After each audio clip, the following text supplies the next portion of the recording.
Well, good Saturday morning to all you fine folks out there in internet land. My name is Brian Trippett. I am the Front Porch Conservative, and welcome to Front Porch Brunch, our weekend gathering where we get together and we talk about the news, we give our views, and we look at each other and say, "It's okay, my friend.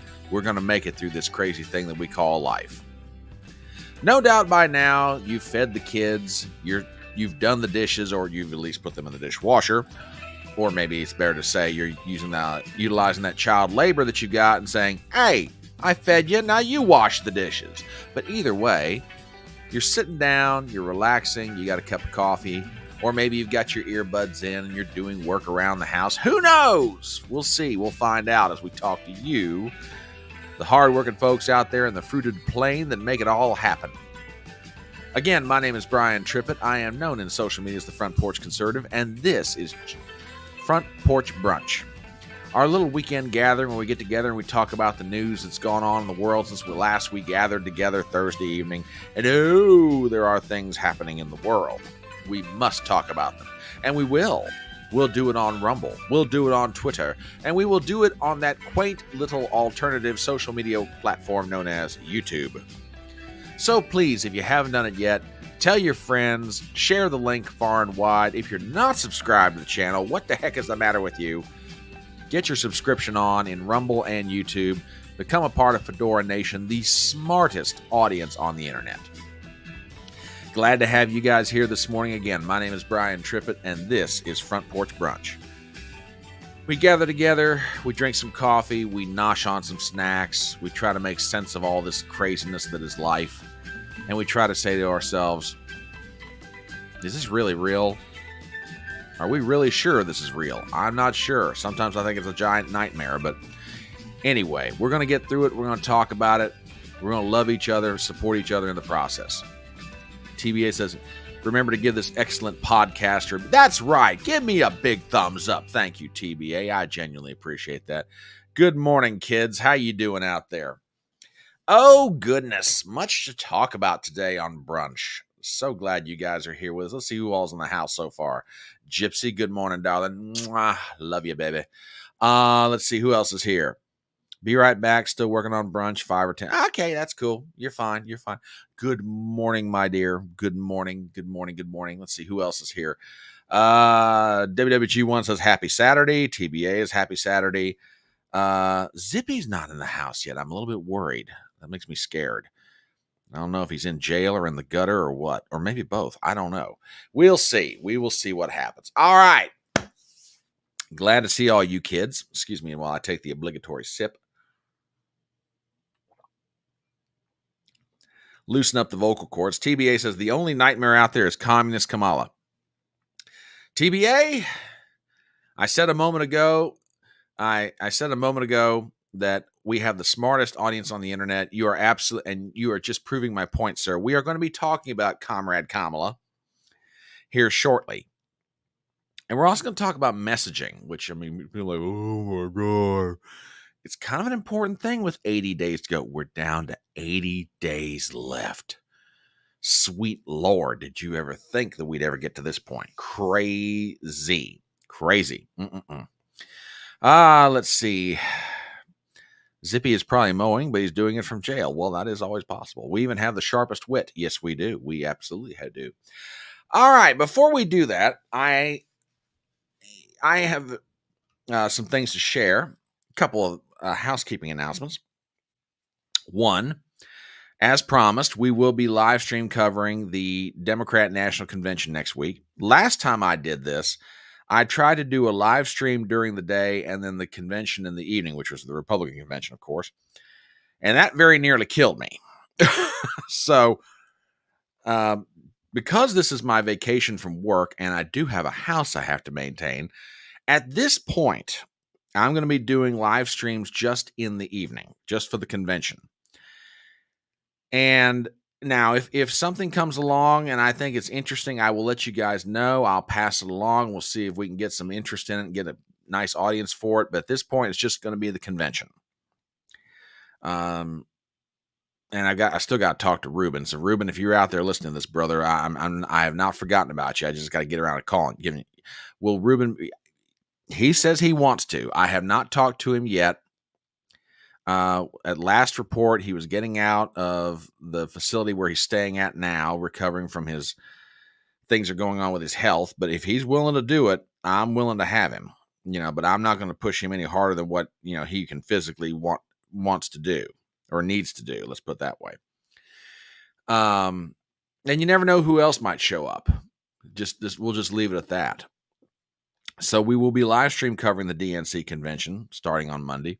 And that's going to be really interesting because if everything is getting ready to go down the way I'm hearing, then Chicago could turn into a real interesting place, maybe even more so than 1968. We shall see.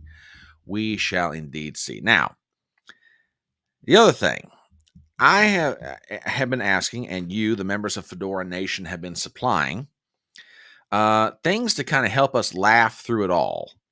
Okay.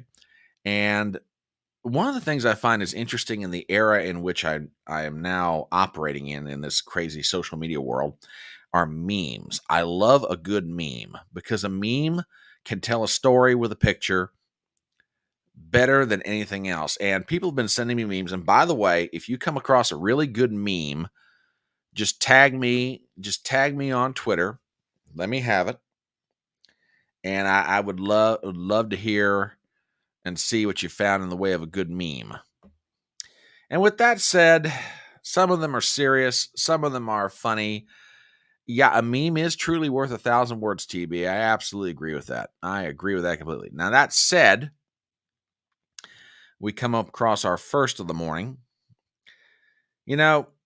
It's always been said that the Democrat Party is the party of the 1970s as far as their thinking and their imagination and everything else. And you know what? After looking at this one, I can't necessarily disagree with it. I'm telling you, Tim Walz gets some of his moves straight from John Travolta. I mean, just saying. I mean, Tim Walz, John Travolta, tell me, is there really any difference? I ask you. Or is Tim Walz John Travolta, 40 years later or something? I don't know. I'm just saying, But yeah, so yeah, exactly. You cannot unsee that. Jeez. No, I mean, I love a good meme. If you guys find one and just throw it at me on Twitter, tag me in it, and we'll put it up here. Now, that said, a lot has been made of late of people who attend Kamala Harris rallies. And there's good and bad reporting on this. There's the crowd is composed of these kind of people or this racial demographic or this age group or whatever else. But we're now finding out that apparently there is certain physical equipment that you have that apparently is mandatory requirement that you have to be wearing this physical equipment in order to be able to get into her rallies. And we've recently been given a photograph of some of this mandatory physical equipment. And guys, I don't know. I think to me, this is just taking it to extremes. I just, first of all, I mean, does it have to be red? Seriously? I mean, and look at the straps on that thing, man. You could cut off blood circulation if you're not careful here. This is just absolutely ridiculous. I mean, seriously, absolutely. Absolutely crazy. I mean, the straps, the color, the everything else. I don't know, guys. To me, this seems extreme. This seems really, really extreme. I don't know. I just, it's too much. It's just too much, I say. Too much. Yeah, and on top of that is Soviet red. Exactly. Jeez. I mean, I don't know, man. I just think that's, now also, we're also finding out something else about people after they've attended a Harris rally. For some reason, by the time they get through with the however long they're there, apparently it has some kind of weird physical effect. I don't know. I mean, I've heard of your brains getting scrambled. I've never heard of your face getting scrambled. Okay. I don't know. I mean, I like attending a good political rally. Don't get me wrong, but you know, this just to me, I don't know, man. I don't know. I don't know if this is quite worth it. I mean,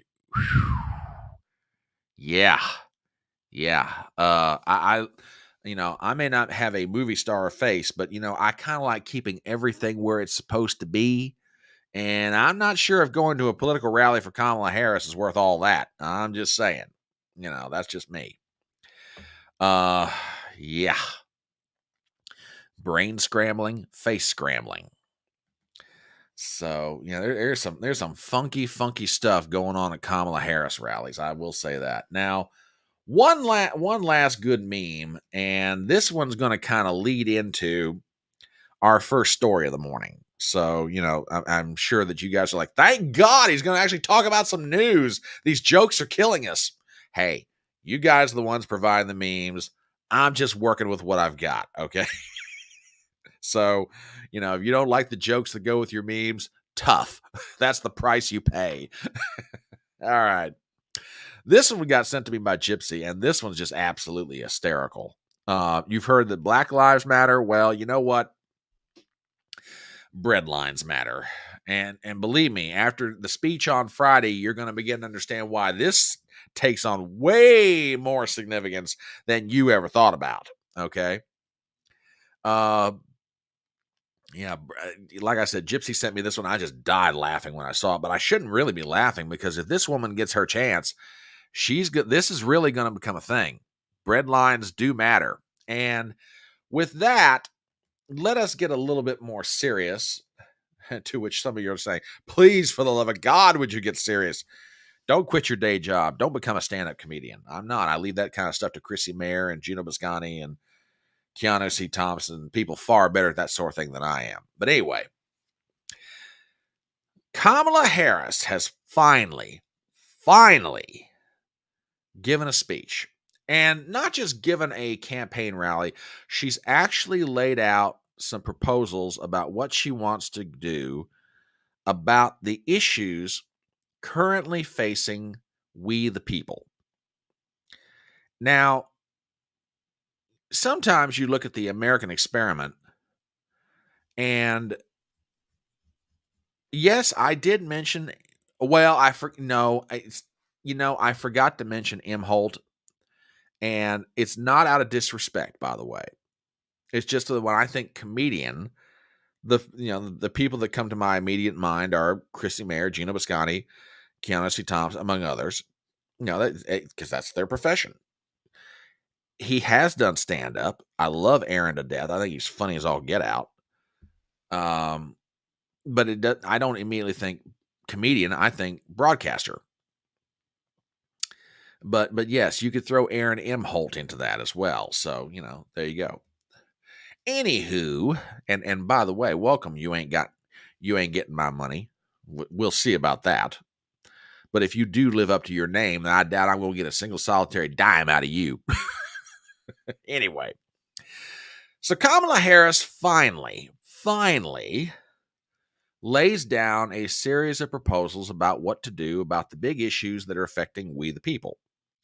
Now, these days in America, it almost feels like your house is on fire. Because every time you turn around, something is wrong. We got this problem. We got that problem. We got this issue going on. Everything is a crisis. Which, okay, it's all important. I'm not so sure everything's a crisis. I just think we need to prioritize what we need to be working on, and then the rest of it sort of takes care of itself. That said, there are some issues that, regardless of who is doing the polling, you come to find out that we, the people, are very concerned about this certain common set of issues. And they go something like this in no particular order: inflation, food and energy prices, the southern border, immigration, crime. Okay. Now, like I say, depending on who does the poll, that list of things could one issue could be higher than another. But that's generally what this election is all about. And it's in that framework that Kamala Harris finally, and I mean finally, after almost a month of being the presumptive and now actual nominee of the Democrat Party, has now laid out her first set of policy proposals about what she wants to do about inflation, food prices, housing costs, etc. And with that, we go to NBCnews.com and we have the following. Harris pitches plans to tackle food, housing, medicine, and child care costs in North Carolina speech. The Democrat nominee in waiting began rolling out her own policy proposals this week and sharpening the contrast with Trump, whose campaign rebuked her ideas. Article written by Sahil Kapoor, we have the following. At a campaign speech Friday in North Carolina, Vice President Kamala Harris promised to, quote, make it a top priority to bring down costs if elected president, and touted her new plans to tackle food and housing costs, slash prescription drug prices, and expand the child tax credit. Harris said the Biden administration has made progress, given the COVID economy it inherited from former President Donald Trump. All right, I want to stop right here for just 1 second. And I'm getting sick and tired of this. The economy they inherited from Donald Trump. May I respectfully remind Vice President Harris and any other Democrat that cares to listen to this that on January 20, 2021, when Joe Biden took the oath of office, gas prices on average were running about $1.67 in the country, or about, let's just call it $2.30. Just be fair, $2.30 a gallon. Okay, inflation was at 1.9%.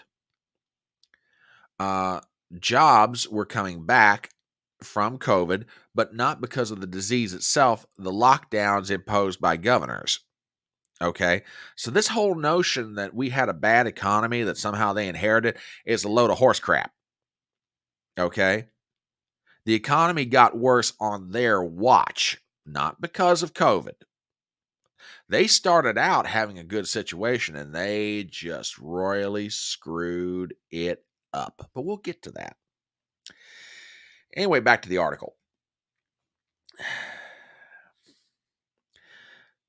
Inherited from former President Trump, but that it isn't enough as many Americans don't feel that progress in their daily lives. Now, catch this next line.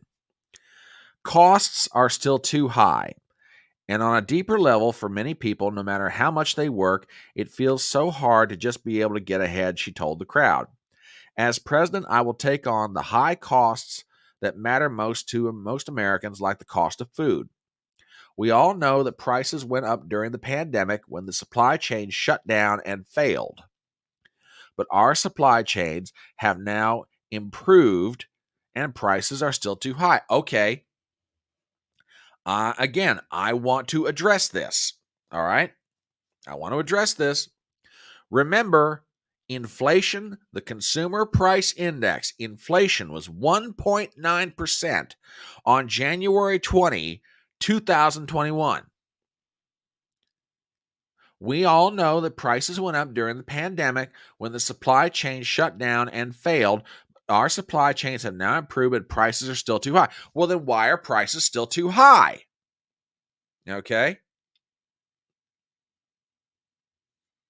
Why are prices still too high? We've got the supply chains back, supposedly. Why are prices still too high?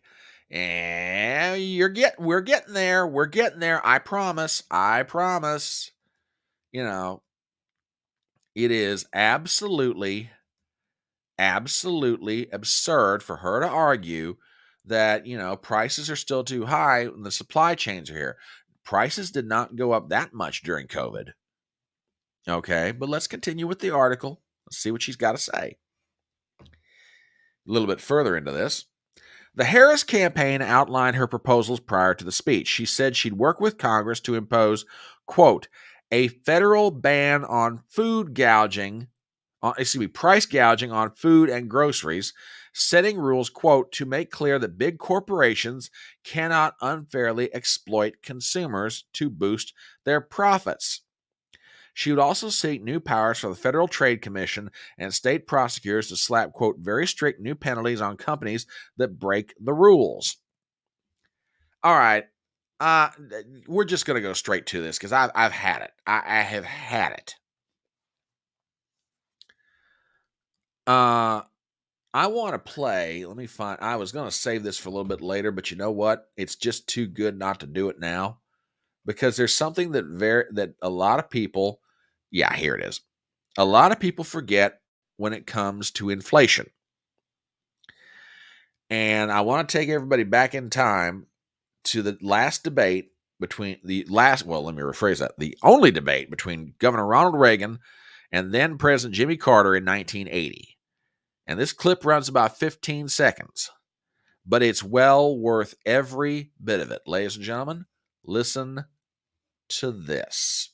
When Mr. Carter became president, inflation was 4.8%. It is now running at 12.7%. He has blamed the people of living too well. We don't have inflation because the people are living too well. We have inflation because the government is living too well. And that is absolutely true. So Kamala wants to impose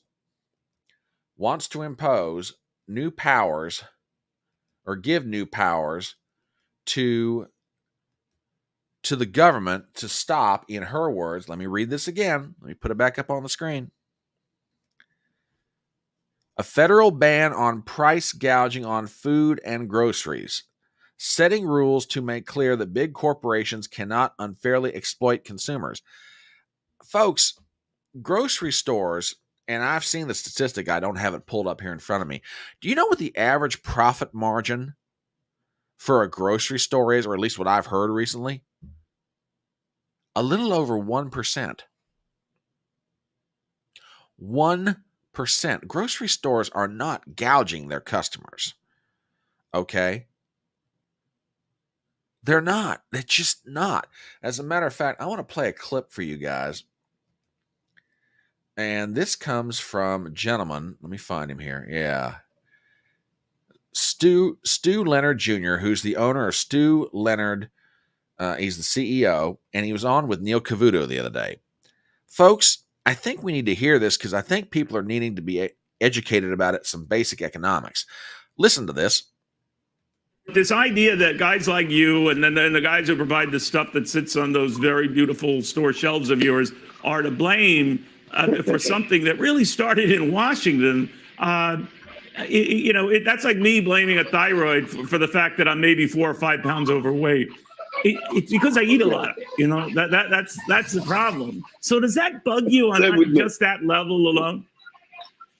It does, because we're trying really, to help the customer coming in. I mean, look at them trying to get school supplies right now, which have all gone through the roof. Our customers have to go out and shop for their kids and their families. Then grocery prices have gone up dramatically over the last. They're feeling it right now at the middle of August right now. So I want to create value at Stu Leonard's. I'm trying to get good deals from our suppliers. I'm trying to pass many savings on as I can. I'm not trying to raise prices. I mean, the thing I've learned in 50 years of retailing, guess what happens? If you raise prices, guess what happens to sales? Customer count, it goes down. Right. So, I mean, let the market determine that like it has in the past. We don't need the government telling us, how to price our products in our stores. Okay, and he is absolutely right. If she is allowed to do what she's proposing, she's going to create scarcity. Because think about it for a minute. And again, I don't have some kind of a PhD in economics. I just happen to have what I like to think is common sense. If you price something in such a way that you cap it, and the producer cannot make profit, well, guess what? They have no incentive to keep on producing it. Look, you can call it greed, you can call it whatever you want, which, by the way, calling it greed is wrong. If a person goes into a business, they're trying to generate wealth for themselves. That's not necessarily greed. That is self-interest. There's a profound difference of those two things. Okay. It is not greed to want to make a profit. Okay. But if you start capping prices and you start regulating people who produce and sell food, guess what's going to happen? They're not going to do it. This creates what was once a basket that is full of product is now a basket with fewer product, which means the price of the product is going to go up. Instead of reducing the cost of a commodity, you will have wound up increasing it. I don't need a PhD in microeconomics to figure that out. I just have to have my lived life experience. And I understand. I mean, maybe I didn't pick the best example, and I'm not jumping on you here for it, but I get what you're saying, you know. But I mean, common sense tells you, yeah, do the socialists not understand economics, or do they just, well, it doesn't affect them. It does not affect them. Have you ever noticed that the people that seem to come up with the ideas about how to fix inflation are the ones that are never affected by it? Think about that for a second. The people who come up with the ideas about how to fix inflation, more often than not, are ones that are never affected by it. And here's another good point. You start, prices are going to go up and they will cut costs. In other words, jobs. Because what's the biggest cost to a company? Payroll. Yeah. I mean, and TBA's got a real good point over on Rumble. Price controls never work. Just ask Lenin, Stalin, Mao, Castro in Cuba, Maduro, Nixon in the 1970s. Nixon tried this in the early 1970s and it didn't work, and he got rid of that crap real fast. Now, that sort of begs the question, why don't they work? I've got another clip here, and I love this one. And it's from a person you wouldn't necessarily think would have that big of a grasp on economics. But I tell you what, that sort of begs another question. What is economics? Real life. I mean, economics is supposedly the science of understanding supply and demand and all that other good stuff. But what is economics? I would argue it's real life. Okay. But John Taffer, now that name may sound familiar to you, but if you don't know who he is, have you ever seen the television show Bar Rescue? John Taffer goes in at the request of a pub or bar that is not doing as well financially as it could. He kind of analyzes their issues and, gives them a plan to turn it around, and sometimes a complete makeover. Okay. Now, the show is compressed into about an hour, and, there's a lot of drama and everything on, etc. But,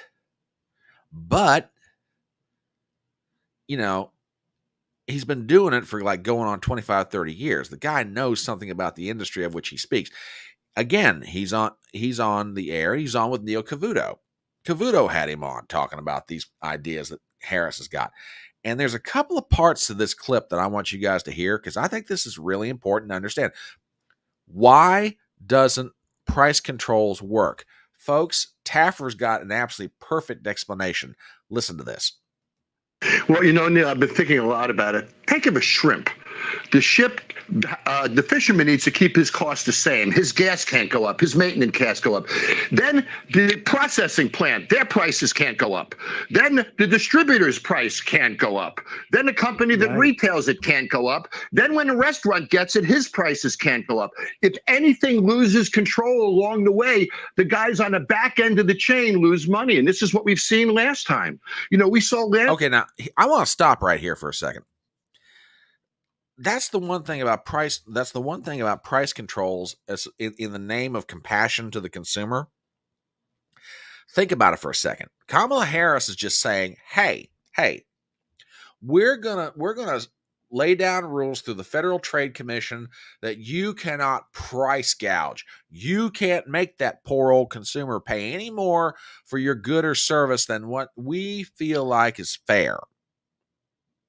Well, first of all, what's a fair price? It's been a long time since I've studied economics, but in the traditions that I grew up in, a fair price is whatever the buyer and the seller agree to, absent coercion or absent, fraud. Absent fraud or coercion, a fair price is whatever the buyer and the seller agree to. I go to the grocery store and someone is selling meat for however many dollars by the pound.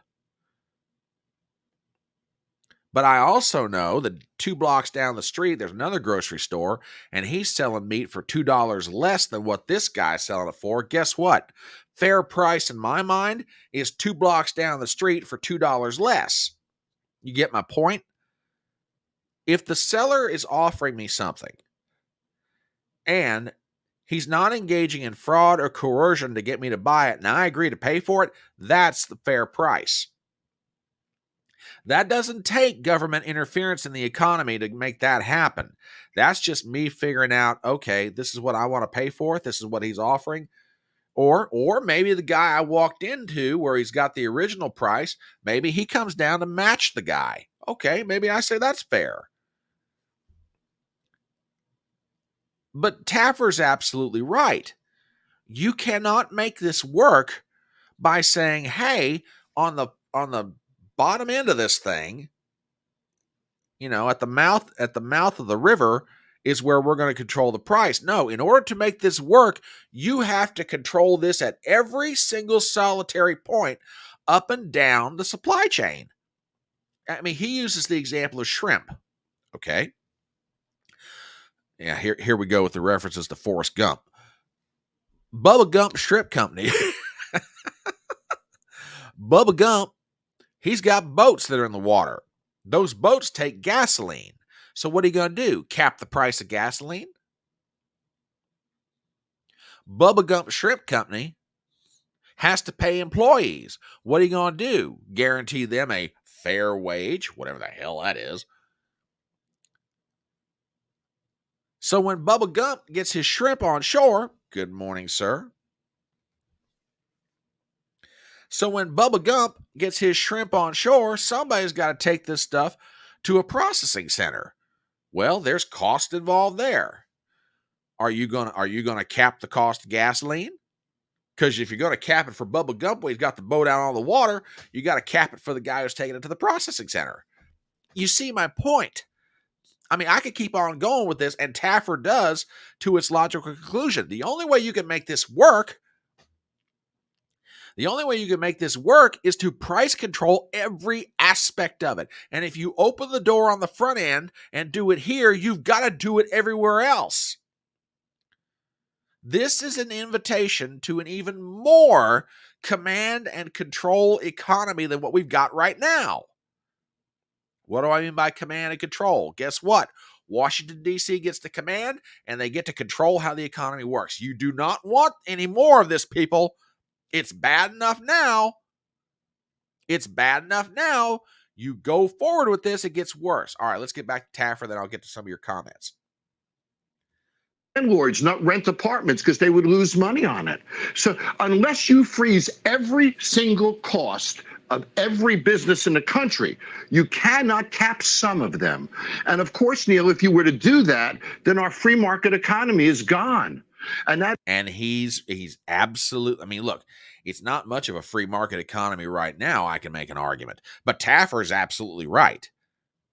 In order to make this work, you've got to go through every point at which the product goes from raw material to finished product.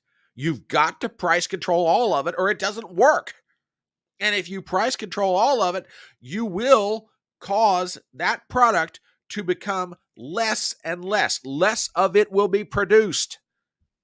Again, I don't need a PhD in economics to figure this out. If there is no economic incentive for me, an economic incentive in this case is profit. Okay? Let's just go back to basic Econ 101 here. If there's no incentive for me to make a profit engaging in the business that I do, whatever it may be, then why should I go ahead and do it? In the name of rational self-interest, I won't do it.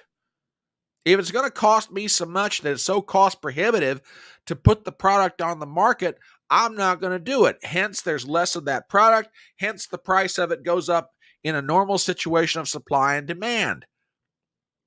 The cascading effects off of this are going to be a disaster. And again, I'm not running for office. I'm not a PhD in economics. I can figure this out. And I can explain this fairly well. There are some who can do it far more eloquently than I could, far more effectively than I could. But I think I can sit here and figure this out and explain it to everybody who happens to be watching this, which is part of the reason, by the way, why you need to subscribe to this channel, because you will become smarter. Don't let people fool you. This is the smartest audience on the internet. Yeah, they hate the free market. They absolutely hate the free market. Yeah, exactly. Exactly. If government controls actually worked, it would be more helpful to restrict grocery stores from rearranging. Exactly. All right, let's get back to the rest of this clip. I want to finish this thing out. That is socialism, and entrepreneurship disappears. My ability to innovate and create profits and add value to my customers so I can increase price. Make my service better so I can increase prices. Create better work environments so I can attract better employees. I can't do any of those things anymore once this is put into place. It freezes us where we are, and I believe it stops any type of growth that we could ever have. You know, Neil, I take a look at the last year. Red Lobster filed bankruptcy. Rubio's in California filed bankruptcy. A company called Miracle Restaurant Group with 25 Arby's, fast food, they filed bankruptcy. Another company with 17 Popeyes filed bankruptcy. Tijuana Flats filed bankruptcy. Quiznos had 4,700 restaurants. They're down to 300 restaurants. These are the economic conditions that we're living in now. And rather than capping it, how about stimulating it? How about creating an environment where entrepreneurs can be entrepreneurs, where innovative marketing programs and promotional programs and product development can take place that'll pull us out of where we are? The policies proposed are the exact opposite of that, Neil. And if I can just add one more point, even Walgreens is projected closing 2,700 stores, Neil, in the next couple of years. What happens to those local communities when they lose drugstores, when they lose restaurants, when they lose those jobs? This is far-reaching. It isn't about the businesses to me. It's about the families. It's about the people that are impacted by the loss of jobs and the loss of growth. It's a scary premise, Neil. Okay, I want to talk to the last part of that clip for a minute. Okay. And I want to bring this back to my hometown. Okay. As I have told many people on occasion, I live in the great metropolis of Huntington, West Virginia. And we're much like any other city in the country, particularly in the Ohio Valley or the Midwest. Okay. And for those of you living in Ohio or Michigan or Indiana or wherever, Pennsylvania, you're going to Tennessee, Kentucky, you're going to understand what I'm talking about with what I'm about to get to. Okay. At the height of the population growth of the city in which I live, we had around, I guess 80,000 people. This was maybe late 1950s, early 1970s. 80,000 people. Okay. In this city of 80,000 people, we had any number of the following factories. We had an actual shoe factory where we manufactured shoes. We had a ladies' dress factory. My grandmother worked there. My mom worked at the old shoe factory years ago before it shut down. We had a major alloys plant, the International Nickel Company, or INCO as we used to call it for short. It's still here, by the way, just under a different name. 2 major steel plants. Both of them are still in operation. We had a manufacturing plant that manufactured car bumpers. Okay. We had 2 major glass manufacturers. One of them is a name that you've probably heard of, Owens, Illinois. Okay. Another one is Kerr Glass. You know, all those mason jars that you use? Well, there used to be a major competitor. It was Kerr Glass. If you can still find a jar manufactured by Kerr Glass, we used to have a Kerr Glass manufacturing plant here in Huntington, West Virginia. Okay. And we had smaller little smaller steel companies, all kinds of little businesses. We used to have 2, maybe 3 different bakeries, actual bakeries that made homemade pies. I can remember at Thanksgiving, one of the most fun things I got to look forward to as a kid is going to a place called Price's Bakery and picking up one of their pumpkin pies. Used to love to sink my teeth into those things, into a piece of good pumpkin pie from Price's Bakery. Now, I say all that. Now that's just the major manufacturers, okay? Around those manufacturers were local little restaurants, the local neighborhood bar, for the ladies in the community, the beauty shop or the beauty parlor. For the gentlemen, you had barber shops, okay? You had all kinds of different little subsidiary businesses that fed off of those manufacturing plants, okay? And because most of the work was in the city, you had people coming in from not just my city to work, moving around town. You had people coming from outside of town and coming into Huntington to work.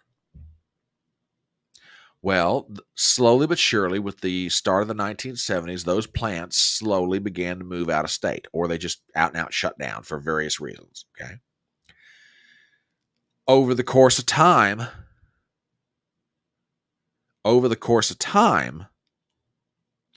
all those small little subsidiary businesses that grew up around those plants, they closed. Why? Because they lost their customer base, among other reasons. That's what I'm saying. That's what Taffer's talking about here. I mean, TBA makes a very valid point. For every factory job, it's supported by 12 to 15 more jobs. Suppliers to the auto industry sent their wares to the car manufacturer. Yeah, exactly. That's what I'm saying. Take the auto manufacturing business. And again, this is not an area I'm an expert in, but I get the point. A car manufacturer in Detroit manufactures cars on an assembly line. Guess what? They've got to have auto parts. The auto parts makers ship stuff to Detroit. They got to have blinkers for the cars. They got to ship the a company manufactures car blinkers, ships them to Detroit. There are subsidiary businesses that grow up around a major manufacturing plant. Okay. Oh, wait. Oh, really? Well, okay. Then he knows. Then your best friend will know exactly what I'm talking about if he's of a certain age. This is what I'm saying. Taffer is absolutely onto something. So what's the population of Huntington these days, it's asked? About 45,000, depending upon how you rig the census numbers. We've lost about half of our population over the course of 40 or 50 years. Now, it's still a nice town to live in. It's got its problems just like everybody else. I'd still argue it's a great place to raise a family. If someone's asking me, hey, where should I put down roots? I'll tell them my hometown. Still got a lot of great things about it. But is it the place you think of automatically for like, hey, I'm going to go there to get a job? Not necessarily. Not unless, of course, you're involved in like higher education or a very specialized field, which most people aren't, by the way. And that's not to speak ill of the people in specialized fields. I mean, we need lawyers and doctors and researchers and university professors. And I'm not speaking ill of those things, but most people will never attain to that.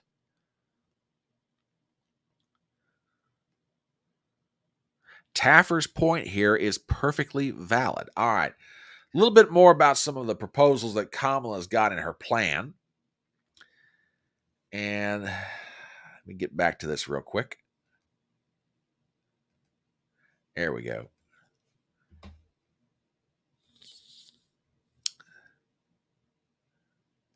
All right. Back to that NBC article.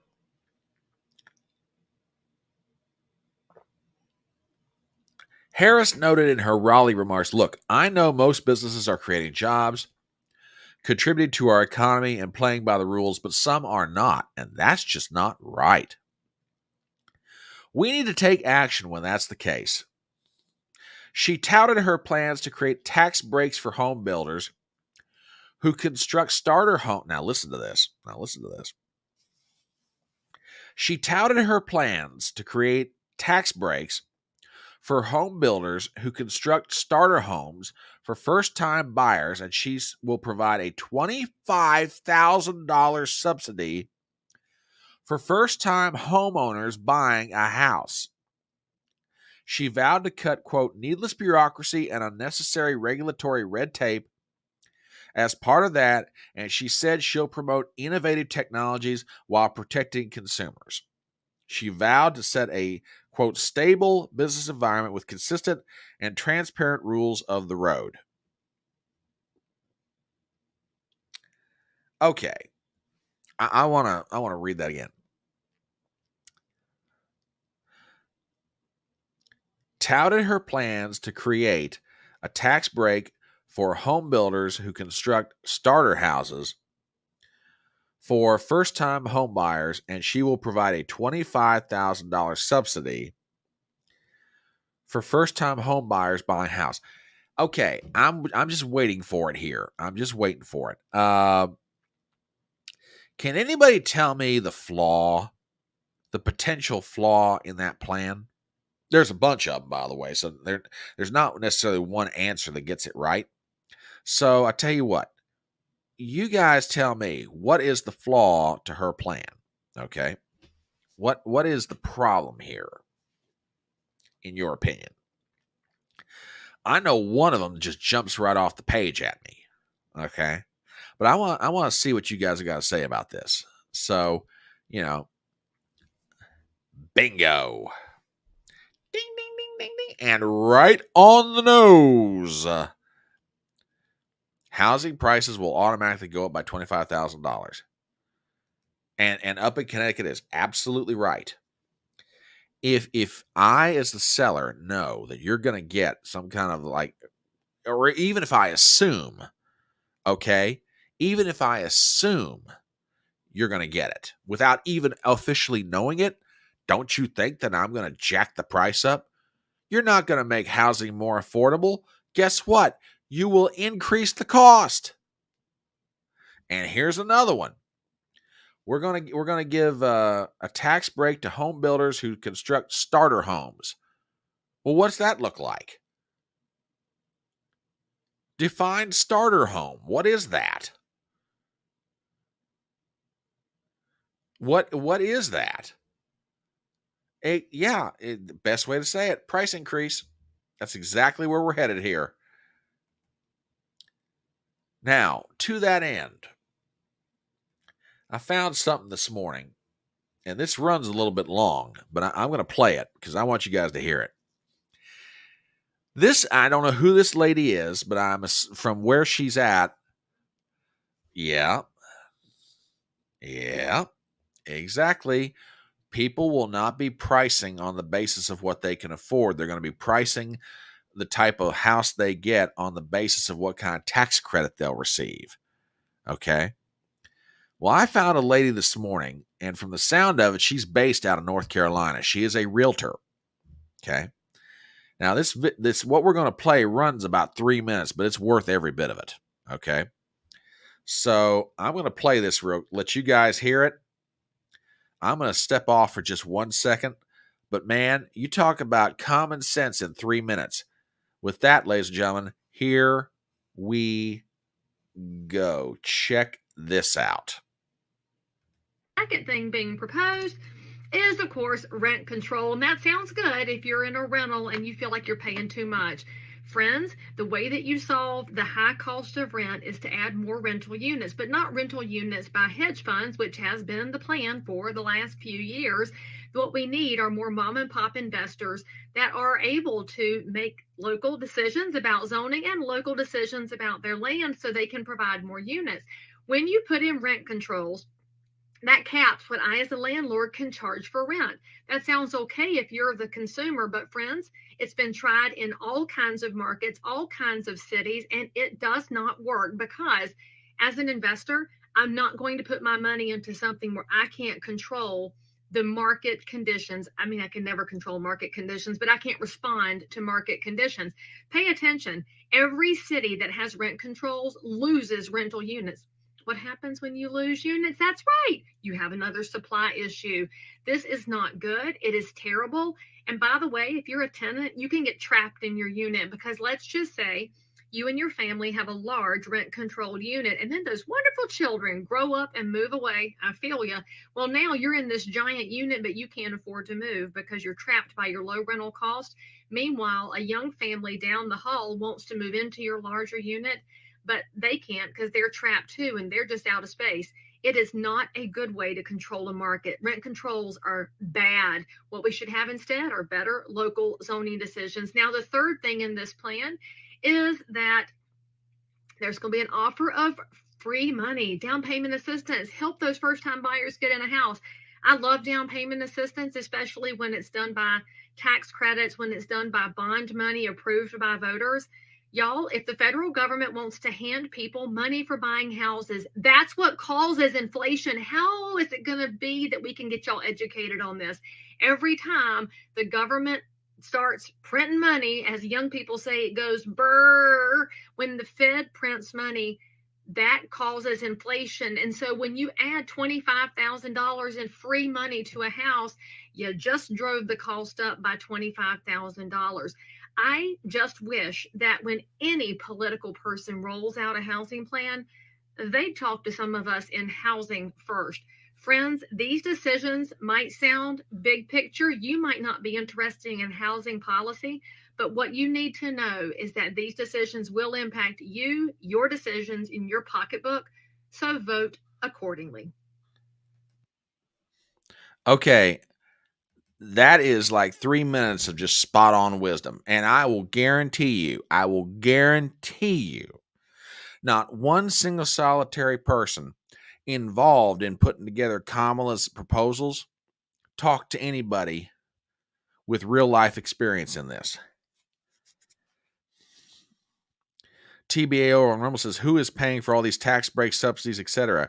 Taxes will go out of the roof and more money printing will expand exponentially, inflation to the moon. New York City tried rent controls in the 1960s. It resulted in a donut-shaped shortage in the rental units. It failed exactly. Folks, this is not going to work. I'm sorry, and Gypsy, this is a good question. Is she trying to lose this election? It really makes you wonder. Is she trying to lose, or do her advisors, because I'm sorry, Kamala Harris is not smart enough to truly believe. She's not smart enough to come up with this stuff on her own. Okay? Do her advisors really believe that this stuff works? I mean, let me ask that question again. Do they really believe this is going to work? It doesn't. I mean, look, we are a group of people, Fedora Nation, as we're lovingly known, for those of you maybe stopping by for the very first time. Fedora Nation, on the basis of real life experience and actually reading a book, we can figure out this stuff doesn't work. Okay? We're not in government. We're not sitting in some think tank somewhere. We're not out there doing the things we do. We just happen to be living real life and using our common sense and figuring this out on our own. And we can come to the conclusion this stuff doesn't work. We know it doesn't work. We can tell you inside of about 2 minutes why this stuff won't work.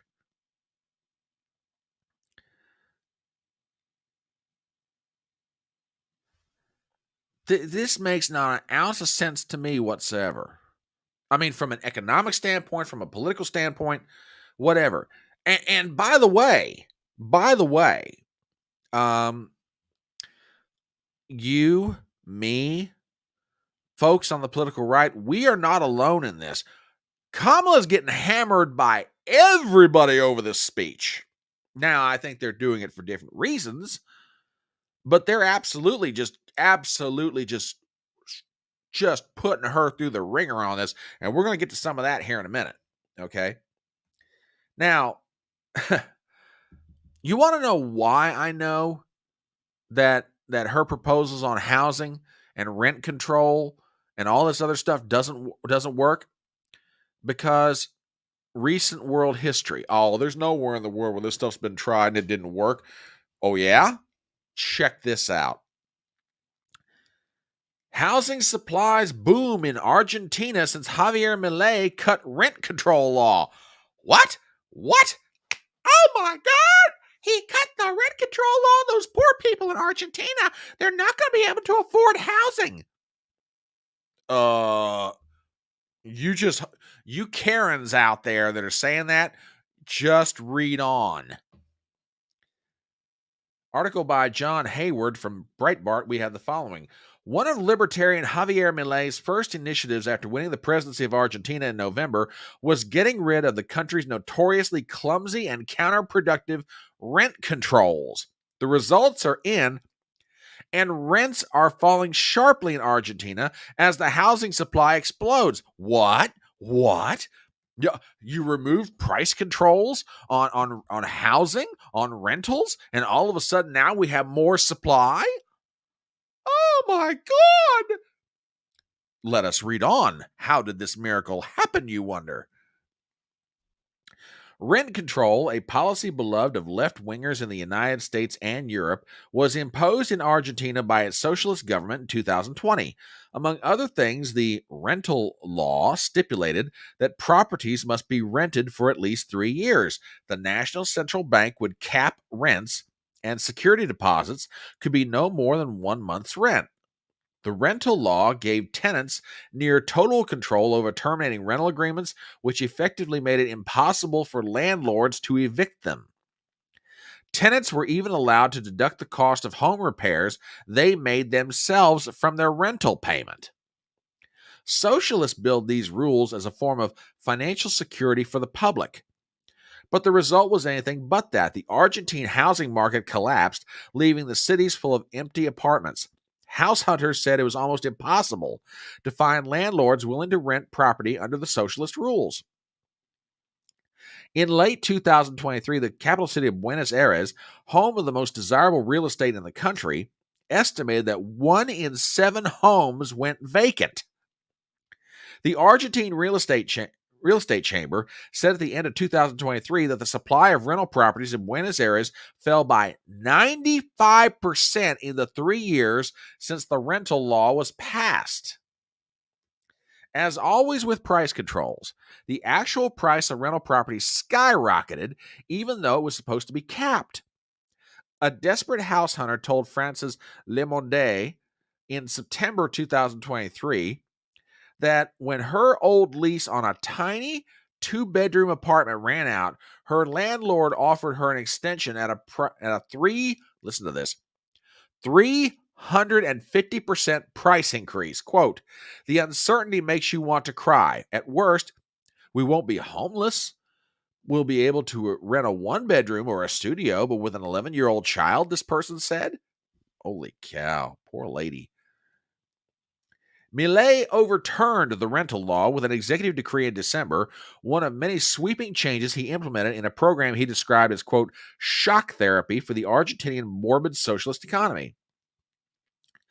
Newsweek on Tuesday described the result as a surge in housing supply that directly caused a drop in rental prices. Quote, since Millet's repeal of rent control laws took effect on December 29th, the supply of rental housing in Buenos Aires has jumped 195%, according to the Statistical Observatory of the Real Estate Market of the Real Estate College, Newsweek said.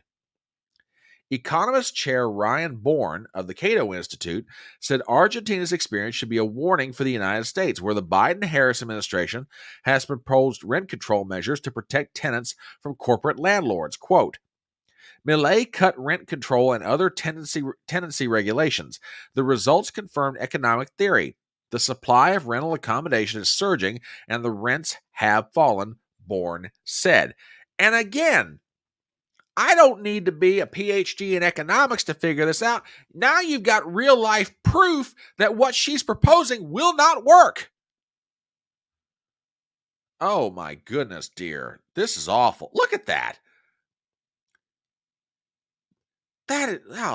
Oh, God, that's awful. That's what, like a 90% increase? Oh, okay. Okay, well, good for you, dear. Good for you. Nothing like a good condo, by the way. Yeah, nothing like a good condo. But yeah, I mean, here we've got real life experience. Kamala Harris wants to take us down the road where Argentina has already been, where New York City was back in the day. It doesn't work.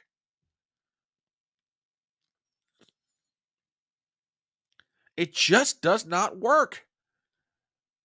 TBA says, imagine that. Free market policies result in more supply and lower prices. What a concept. Millet understands Milton Friedman's capitalism and economics. Exactly.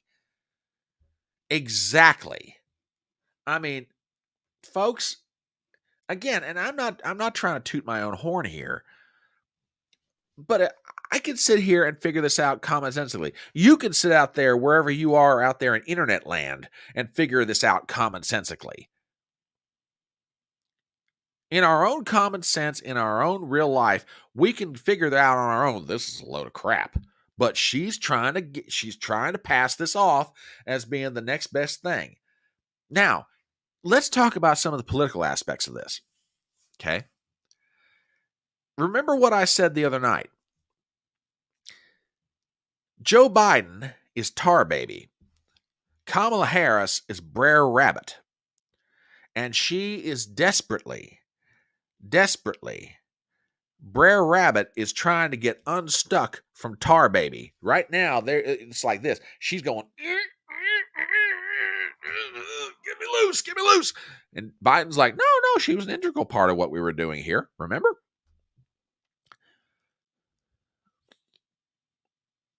TBA says, and yet the sheeple will vote for Kamala's communist policies. There's a percentage of them that will. I don't know that they all will. And if you do this right, and I'm going to get to a criticism of the Trump campaign right now. Well, a little later. I'm going to get to a criticism because they're being served up a golden opportunity here on a platter. And they're just not taking as much of an advantage of it as I think they need to. But we'll get to that, okay? We'll get to that. But look here. Now you've got Politico reporting that Harris is trying to break from Bidenomics. What? Huh? Wait a minute. What do you mean? What do you mean she's trying to break from Bidenomics? Huh?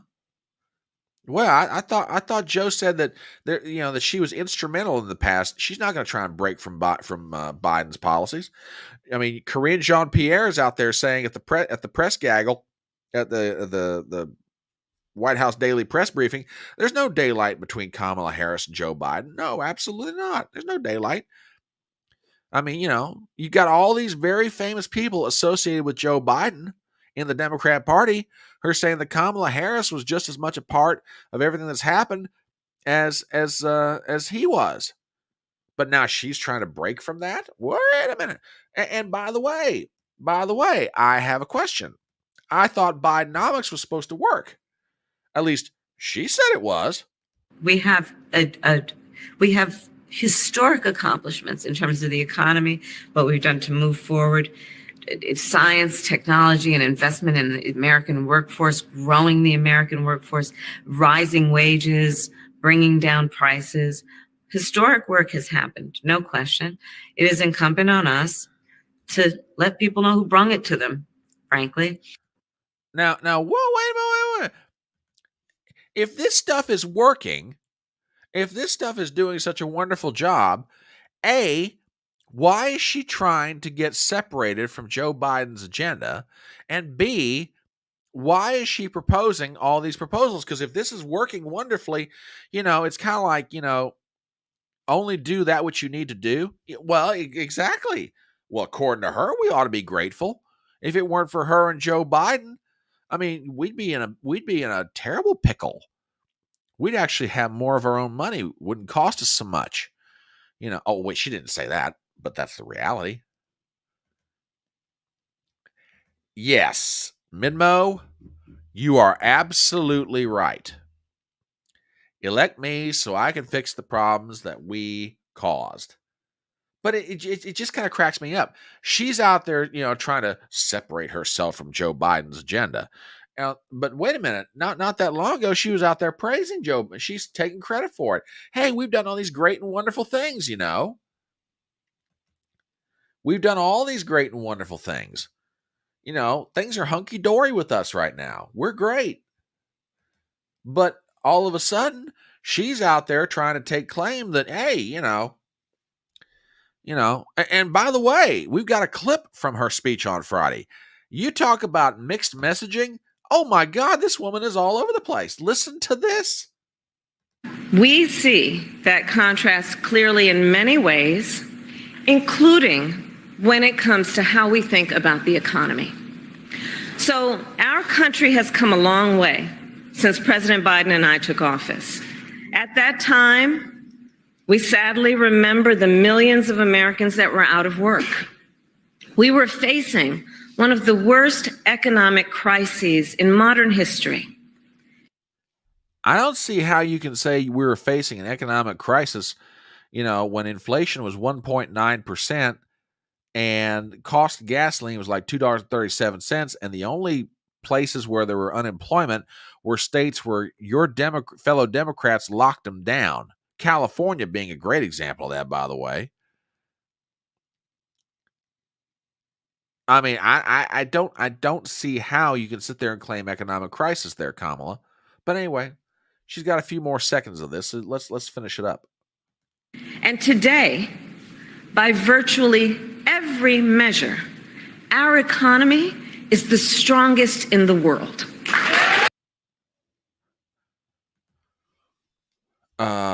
Folks, are you feeling strong?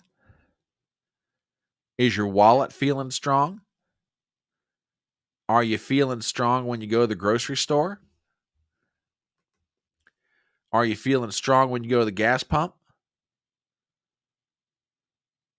If you're wanting to take a vacation, do you feel real strong about your options, that you can afford them?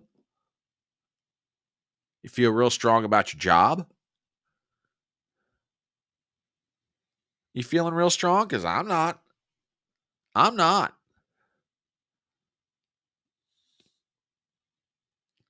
I mean, the gaslighting from this woman is absolutely incredible. And again, I ask the question, if all this is working out so well, why have we got to do more of it? Why do we have to even push it even further?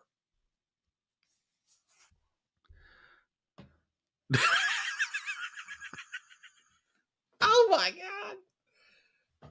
I love this. I love this. I love it.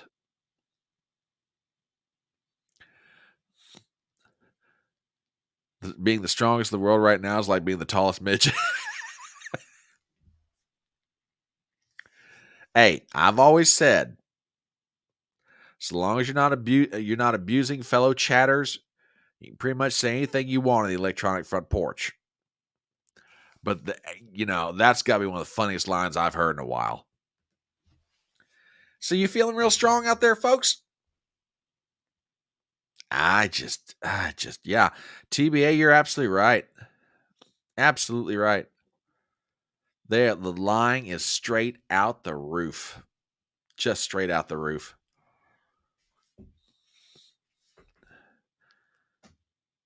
And you're following up on Small Time's line. It's like being the tallest midget or the least ugly girl at the ugly girl dance. Well, just saying. Yeah, I mean, it's incredible to me. Just incredible. And it's bad enough that she's coming up, not coming up with, she's not coming up with anything. Her advisors are coming up with this stuff. Okay. So we made the mess. And now the way to fix the mess is to do more of what caused the mess in the first place.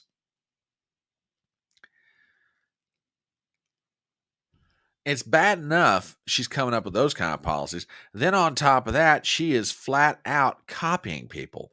Hey, you remember this? When J.D. Vance said he wanted the child tax credit to be $5,000? Oh, Kamala's going to do you one better. Check this out. She says it ought to be $6,000. Hey, wait a minute. I thought it was a bad idea when J.D. Vance proposed this. Oh, but it's Kamala. Therefore, it's good.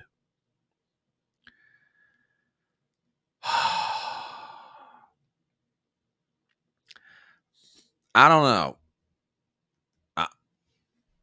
Anything in the universe is possible, but I tell you what, they're going to Chicago next week. I think they're stuck with this ticket.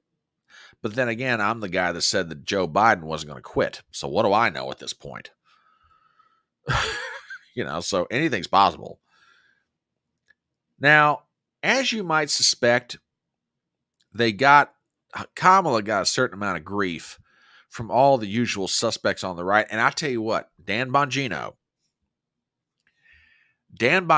is probably one of the smartest commentators out there right now. And I'm not just saying that because he's got that honking big Rumble channel.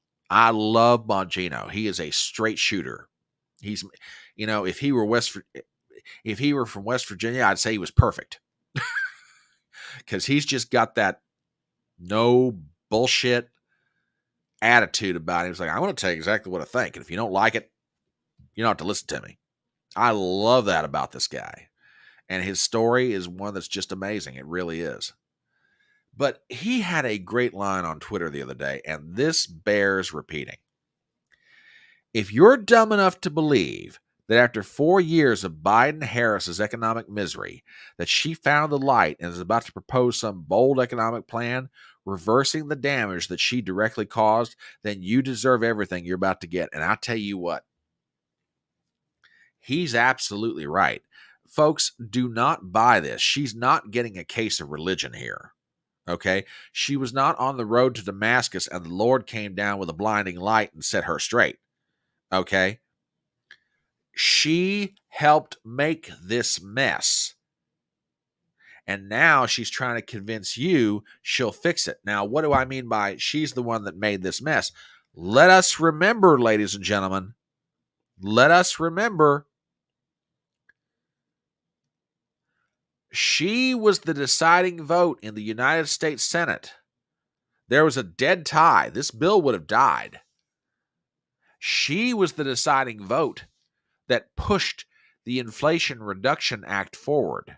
Now, it's called the Inflation Reduction Act. It ought to be called anything but that, because even Larry Summers, who was then president up at Harvard, and himself a world-renowned economist, he used to work for Clinton back in the 90s on the Council of Economic Advisors. Larry Summers is trying to tell the Biden administration, don't do it, don't do it, don't pass this thing, don't do it. You do this, you'll jack up inflation.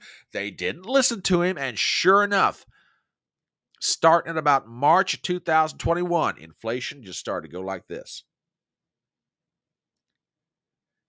And it still hadn't let up yet.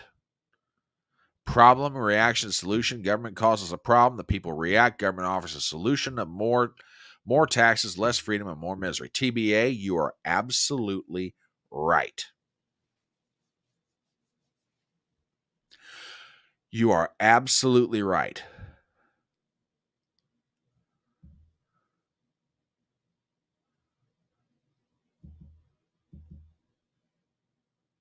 Yeah, I mean, Summers was out there trying to tell him, don't do this, don't do it.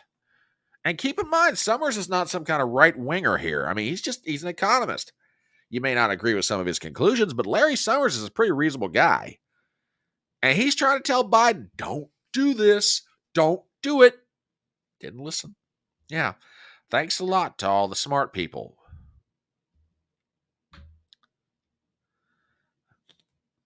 We, the smart people, don't deserve this. Yeah, more or less. Is she planning on doing? I guess so. But there's something funky going on there. We'll get to that in a minute too. I'll tell you what, we are loaded up with stuff. Oh yeah, I mean Larry's a lefty, but at least on certain economic questions, he's actually got some sense. Okay, I mean TB, I don't necessarily disagree with you. He's a lefty. But I mean, at least he had the good sense to tell Biden, don't do this. This is a really bad idea. And he did it anyway. Biden, that is. So you got Dan Bongino out there saying that. Then you got some really great articles here. And I'm going to pop these in chat for you guys. First one's on the YouTube side. This is an article by Josh Christensen of the New York Post. But the one that I really want to get to is by Stephen Moore, who's been around for years. And again, this ran in the New York Post, but it's a really great article. Kamala Harris cannot even fathom basic economics. Okay, by Stephen Moore. Kamala Harris claims she has a plan to solve the crisis she helped create, inflation. Under former President Trump, inflation averaged 1.9%. It skyrocketed to 9.19. Look at that. A complete reversal of numbers. Okay. A complete reversal of numbers.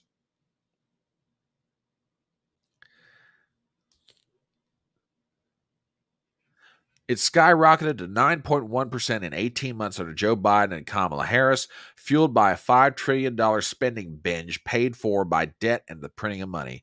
The centerpiece of the Harris plan is the imposition of federal price controls on, quote, greedy corporations she says are price gouging consumers. Landlords would be prohibited from raising rents more than 5% a year. Go a little bit further into this article. Are grocery stores and 7-Elevens and Walmart guilty of price gouging? No, it turns out. As Heritage Foundation economist E.J. Antoni points out, producer prices have risen by 19.5%, which is almost exactly the same pace as consumer prices. In other words, to stay afloat, businesses are simply passing on the higher cost to consumers. The San Francisco Fed found the exact same thing a few months ago. Quote, aggregate markup across the sectors of the economy has stayed essentially flat during the post-pandemic recovery. Kamala Harris doesn't understand that companies must raise their prices to cover their rising costs in order to stay in business. That's because her administration can run $2 trillion deficits from now till the cows come home. That's reflected in the economic plan she announced Friday, which includes no blueprint for growth or prosperity. Instead, it just makes the government bigger with the restoration of a child tax credit of $3,600 a kid and a new proposal to raise that to $3,600 for the first year of the child's life. The Tax Policy Center found the cost of the COVID-era related child credit was $125.5 billion. Expanding it would cost even more. How would we pay for that? Who knows? For her, it's spend, spend, spend. Inflation would continue to climb. Those of a certain age will recall back in 1971, and TBA, this goes right to your point, when prices were similarly spiraling out of control. Richard Nixon announced an executive order to stop inflation. Quote, I am today ordering a freeze on all prices and wages throughout the United States. This unconstitutional move established a 90-day freeze was enforced by a pay board and a price commission. It was a failure. After the 90 days were up, inflation got worse. Price controls have never worked anywhere at any time. Instead, they almost invariably cause shortages, which lead to higher prices, which make conditions worse. This was the conclusion of a landmark study by Cliff Watson of the Brookings Institution. He found that in industries as wide-ranging as oil and gas, banking, trucking, and airlines, it was the cessation of price controls and the return to the free market that led to an average of 30% reduction in prices thanks to the power of free market competition. The energy crisis of the 70s was ended when Ronald Reagan, on the first day of his presidency, lifted all oil and gas price controls, which had only benefited the Saudis and killed domestic production. It was a teachable moment for the country. I used to teach a course in economics to college freshmen. If they had written on their final exam that price controls were the solution to inflation, they would fail the course. Congratulations, Kamala. You get an F in economics. I'm going to drop this one in chat too, because there's some really, really great commentary, and not just what he's written. There's charts that he's got, and I want to show one of them to you because this is great.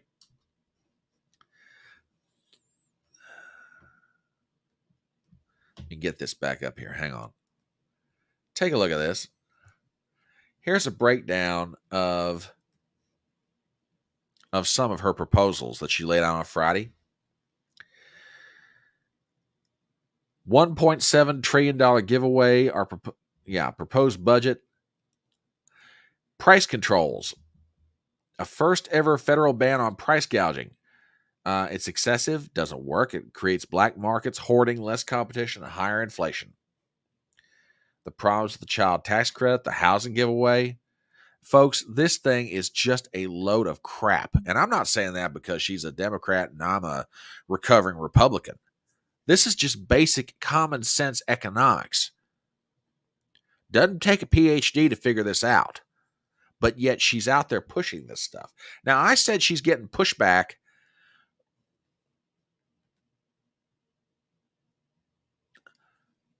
Well, but Midmo, this goes to something that I said earlier. The very people proposing the solutions are the ones never affected by them. Ask yourself this question, okay?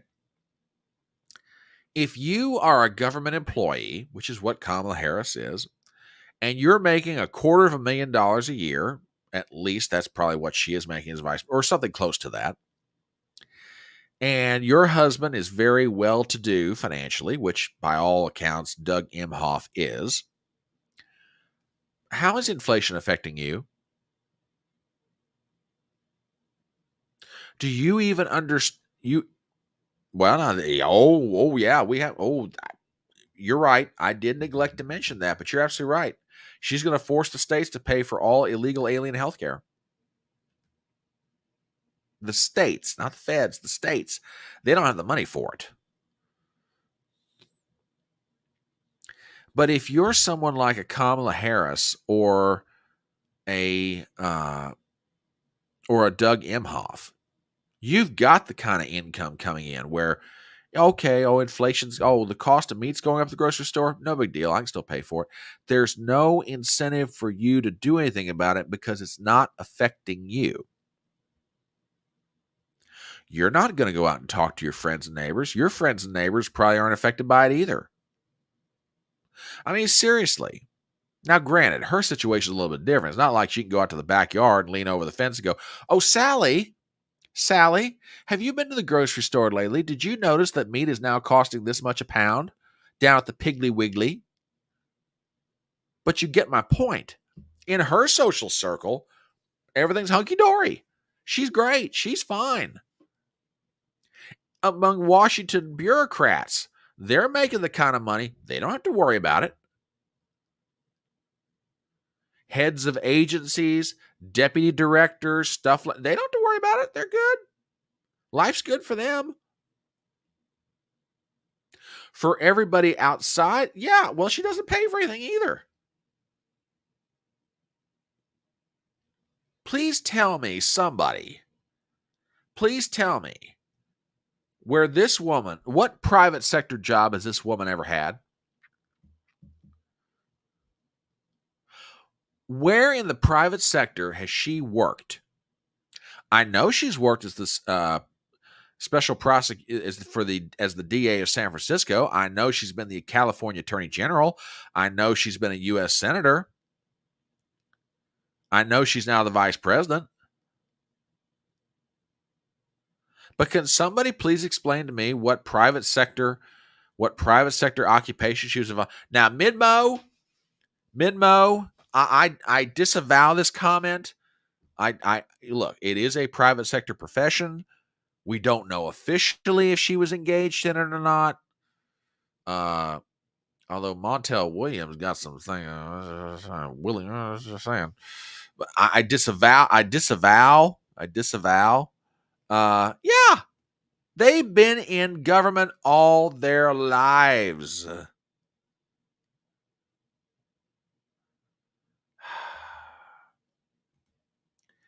This woman has no concept.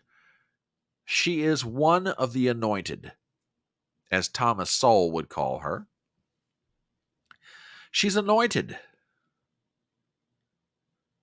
There is nothing about this woman at all that gives her the incentive to understand what you and I are going through, or anybody else in the country for that matter. I mean, a lot of people give, Donald Trump grief for saying that Kamala Harris is dumb, that she's not smart. To a certain extent, I understand the criticism of Trump, okay? I think Kamala is clever. She's clever enough to get to where she's gotten, okay? She's used what talents she has. No, that's not a loaded comment, by the way. She's used what talents that she has, and she's used her connections to get to where she is. But as far as being smart, she's not smart. Nobody with an ounce of common sense or brains would propose this stuff. Now, her advisors are probably true believers. They probably believe all this stuff. But anybody else would go the opposite direction. Okay. Now, I said she's getting hammered from the usual suspects on the right, and that's true. But it's even the left, when they got a hold of this, they're giving her hell over it. Take a look at this. The Washington Post hits Harris over populist gimmicks in economic proposal. The Washington Post editorial board, this is an article from thehill.com written by Eden Tishome. The Washington Post editorial board slammed Vice President Harris on Friday over her newly announced economic agenda, which they characterized as populist gimmicks. Quote, Vice President Kamala Harris' speech Friday was an opportunity to get specific with voters about how a Harris presidency would manage an economy that many feel is not working well for them.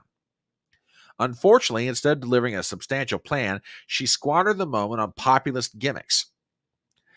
Harris formally announced her economic plan at a rally on Friday in North Carolina, included a broad range of economic policies, including child and home care tax credits, as well as a federal ban on price gouging on groceries. Going a little further into their comments, quote, one way to handle it might be to level with voters, telling them that the inflation spiked in 2021 mainly because the pandemic snarled supply chains and the Federal Reserve policies, which Biden and Harris supported, are working to slow it. The vice president opted in for a less forthright routine, blaming big business. Now, that's unusual. And it makes me wonder why. Are they trying to preserve some measure of credibility? Why is the Washington Post taking a shot at Kamala Harris?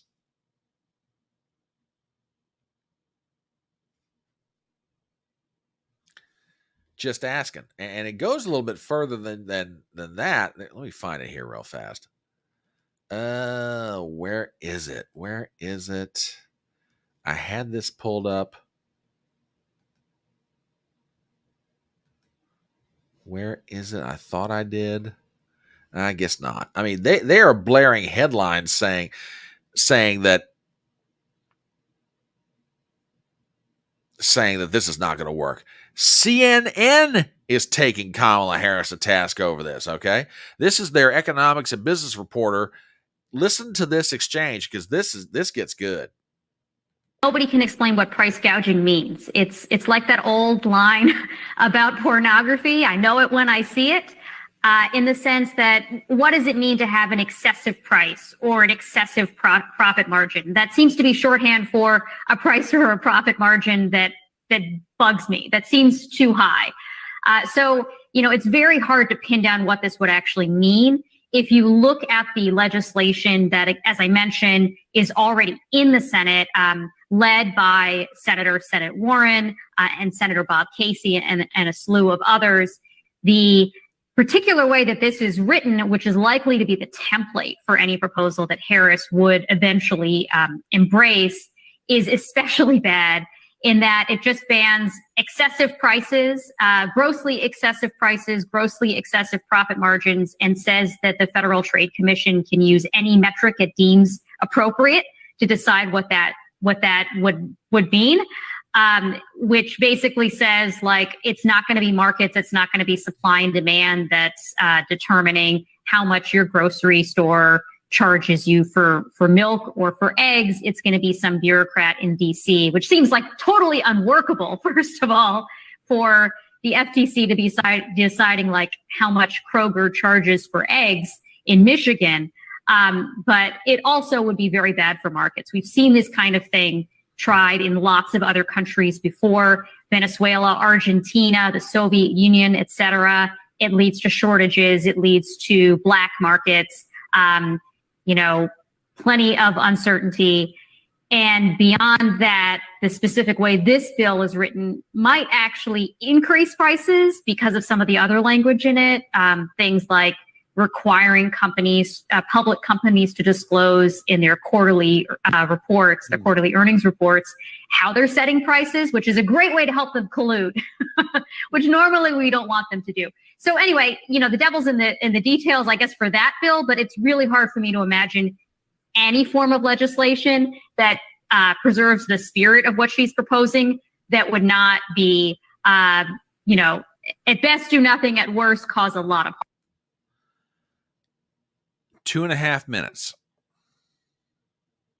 That young lady took 2.5 minutes to just basically decimate Kamala Harris's proposal. Here's the headline I was looking for.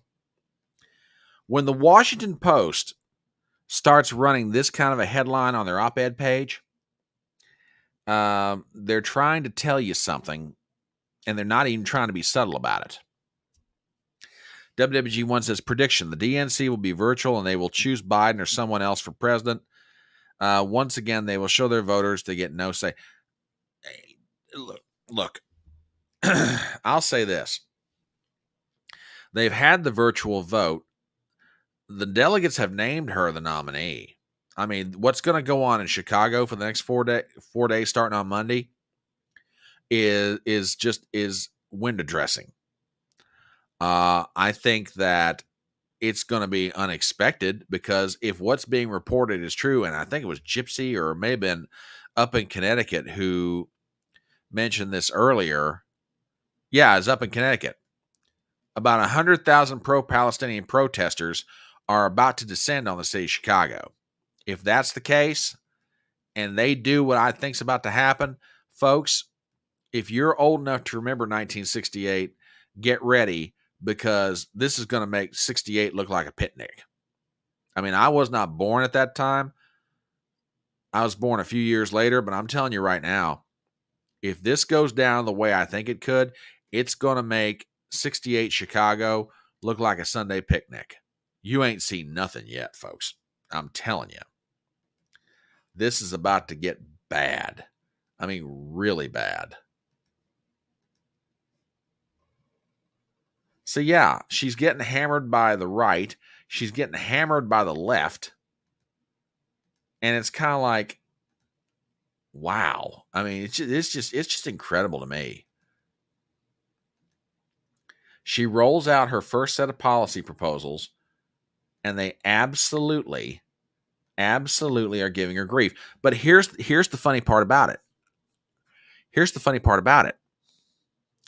Democrats are telling her And when I say Democrats, I don't mean people inside the Harris campaign. I'm talking about congressional Democrats, people around D.C., etc.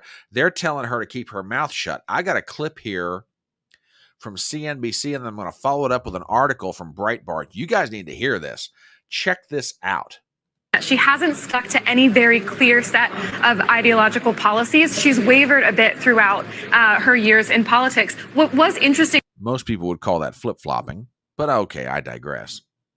to me today in seeing this plan is that it's clearly very progressive. Regardless of what she's saying to donors behind closed doors, she is putting a progressive bent to her campaign at this point. And that's not what a lot of people expected or hoped to see. I've been talking to moderate Democrats who said she could just run a vibes campaign. She didn't have to get into policy details at all. They think the best way for her to win is to do anything to just distance herself from the far left, regardless of whether or not she dives into policy details, and she would win. Clearly, she didn't take that advice. She is diving into policy details that go more left.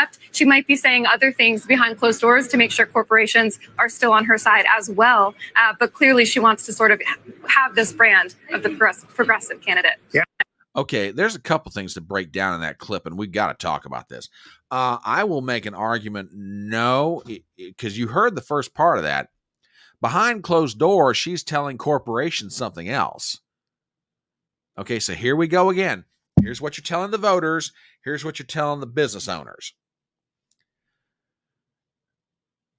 She's gotten a policy. Going back to Chicago for a second. Also reports our cops around Chicago. Other cities are refusing to go. Ooh, sugar. This could get bad. This could get really bad. If that's true, if that's what actually winds up happening, the Chicago PD is not going to be able to handle this by themselves.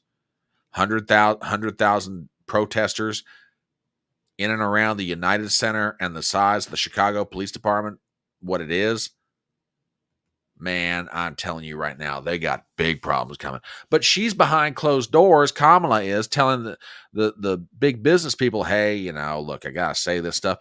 She's at now. I will say this, to the Trump campaign's credit, they have finally drawn her out. They've been saying for the longest time, why won't she give an interview? Why won't she give a speech about policy? Why won't she tell us what she wants to do? Well, now she's done it. And I guess, well, before I get to that, let me get to that Breitbart article I was telling you guys about. Headline: Democrats are begging Kamala Harris not to release policy agenda before the election. This is by Wendell Hughesbow, who's a fantastic reporter with Breitbart, by the way. Democrats appear rattled that they could lose the Senate, the House, and the presidential elections if Vice President Kamala Harris is transparent about policy solutions to reverse the administration's failures. Harris, who has not held an unscripted press conference for 26 days since joining the race, is facing calls to not only remain hidden from the press, but to keep her proposed policies a secret as she prepares to deliver economic proposals on Friday. Now, I guess this article was written... Okay, yeah, this is Friday morning, I guess it would have been. Harris, however, has already published several policies such as Soviet socialist-style price controls, subsidies on homeowners, two policies that have copied the Vance Trump ticket. Quote, she doesn't need to negotiate against herself. We've got the biggest possible tent right now, said Ann McLean Kuster, Democrat of New Hampshire. I don't think there's a real strong reason for her to try to weed out any points of view right now. Oh, no, Ann, you got that wrong. She cannot go for 80 plus days and not do this. Now, look, don't get me wrong. I think everything she's proposing is garbage. And the reason I call it garbage, it doesn't work. It's been proven not to work.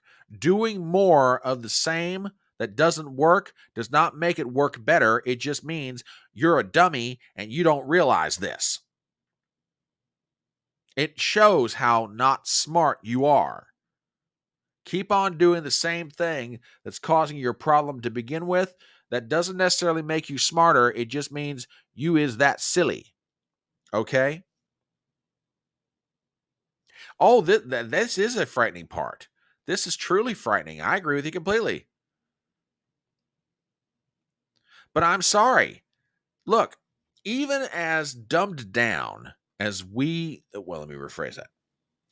As dumbed down as a significant portion of the American population is, sooner or later they're going to ask the question, what is it this lady wants to do? Why should I vote for her for president? Can somebody explain this to me? There's the problem. She cannot go almost 3.5, 4 months and not tell people what she wants to do. You cannot run a campaign on vibes. The American people, the American economy have serious problems right now, and people are going to start asking the question, what does this woman want to do? Which serves up a golden opportunity for the Trump campaign. And this is where I'm going to take them to task. Okay? I'm going to play you an ad that ran almost immediately after Kamala Harris gave her speech. Okay? It's about 14 seconds long. And I'm sorry. I love Donald Trump. I think he's I recognize he's not perfect, but I think in this moment he's exactly what the country needs. But I think he's missing a golden opportunity here. I want to play this ad, and then I'll explain my criticism. A loaf of bread costs 50% more today than it did before the pandemic. Ground beef is up almost 50%. I'm Donald Trump, and I approve this message. Well, Donald, you might approve that message, but it's not very effective. It's not very effective at all. And let me explain why. Okay. People are not tying Kamala to the current problems that we've got. To just sit there and say things like, she's a disaster, she's not smart, she's a socialist, she's a communist. Okay, you're using a bunch of, you're talking, but you're not communicating. Okay? Now let me explain my Uncle Front Porch's theory of communication. Okay? I can talk to you all you want, but if you're not understanding what I'm saying, have I communicated with you? Okay. Now, I am no expert on language. Okay. I love the English language. I employ the English language. I strive as much as I can to be better at using the English language. And not just using the English language, but communicating with the English language. But to me, communication involves two things. One person says something, and the other person understands what's being said. WG1 says, can you repeat that? I didn't hear what you said. Oh, shut up. Smart ass. But you get, see, here's a great point. I said something. He didn't hear what I said. There you go. No, but I'm serious about this. Okay. Well, here's my problem. And again, he and I can disagree with each other on this. Okay. It's effective. It's effective in this respect. Okay. People know that the cost of bread has gone up. The cost of this has gone up. I'll play the ad again. I mean, just for the sake of argument. I mean, my criticism isn't that he's nailing an important point. My criticism is he's just not making the connection. Now that takes a little bit more than a 14-second ad. So I get what Lionel is saying. Okay. But let me play that ad again, and let me explain where I'm coming from. A loaf of bread costs 50% more today than it did before the pandemic. Ground beef is up almost 50%. I'm Donald. Okay, the price of bread is up this percentage. The price of beef is up this percentage. Yeah, here's my problem. Yeah, our MAGA. And don't get me wrong, I'm not saying it's not important that your base understand the difference between you and your political opponent. My criticism of that ad is this. It's not making the connection. Put it this way. If it were Joe Biden who was still in the race and Joe Biden had made that same statement, guess what? Voters would make the connection. Yeah, the cost of bread and meat are up and you're the president. It's your fault. They're not making that connection yet to Kamala. There's my problem. Okay, Midmo just sent me something. I'll take a look at it here in just 1 second. Thank you, sir. That's my and again, there's time to correct this. But the biggest problem that I've got, and again, I know, I mean, WWG1's over on Rumble. He's got a point. 14 seconds is the attention span of people this ad is targeting. Okay, I get it. TBA, I agree with you guys. I get what you're saying. I'm just worried. I don't think it's making the connection to Kamala. Okay, or put it this way. People know that something's wrong, but they're not realizing that Kamala helped cause the wrong that they feel. It's like I said, it's the difference between talking and communicating. I can say all kinds of things, but if someone doesn't understand what I'm trying to say, all I've done is talk. I haven't communicated. To me right now, and this is my worry, this is my concern, and if I may be so bold to say, it's my criticism. I think Trump's talking. I just don't know if it's communicating. I don't know if people are putting it together. Okay, TBA says the ad is not targeting us, Fedora Nation, or anyone else in Trump's base. He's going after the normies. Okay, and again, I'm not necessarily disagreeing. I'm just arguing, if you're going to do that, make sure that people understand. Make sure they understand that Kamala is the cause of these problems. Remember, he's not running against Biden anymore. Oh, he's running against Biden policy, but he's not running against Biden. He's running against her. And if you want, and to prove my point, let me show you guys something. Okay. This was a Media Research Center poll that was just recently done. And it got posted on Twitter. I want to read this to you guys to show you what I'm talking about. Quote, it's 2020 all over again. As it stands now, another leftist media cover-up will decide the election. From L. Brent Bozell III, media research founder and president. Now listen to this. A new Media Research Center poll finds that large majorities of registered Democrats and independents who voted for Joe Biden in 2020, exactly those who would be expected to support Vice President Kamala Harris, are mostly in the dark about many of the controversial and radical positions Harris has taken. When asked about 10 different aspects of Harris's public record on issues as varied as her sponsorship of the new Green Deal, goes to Minmo's question, I believe, abolishing ICE, eliminating private health insurance, between 71 to 86% of those Democrats and independents said they had neither heard of Harris's position or were unsure. When these voters were asked about where they got most of their news in the political election, by far the top answers were broadcast television, ABC, CBS, NBC, or cable news, CNN, MSNBC.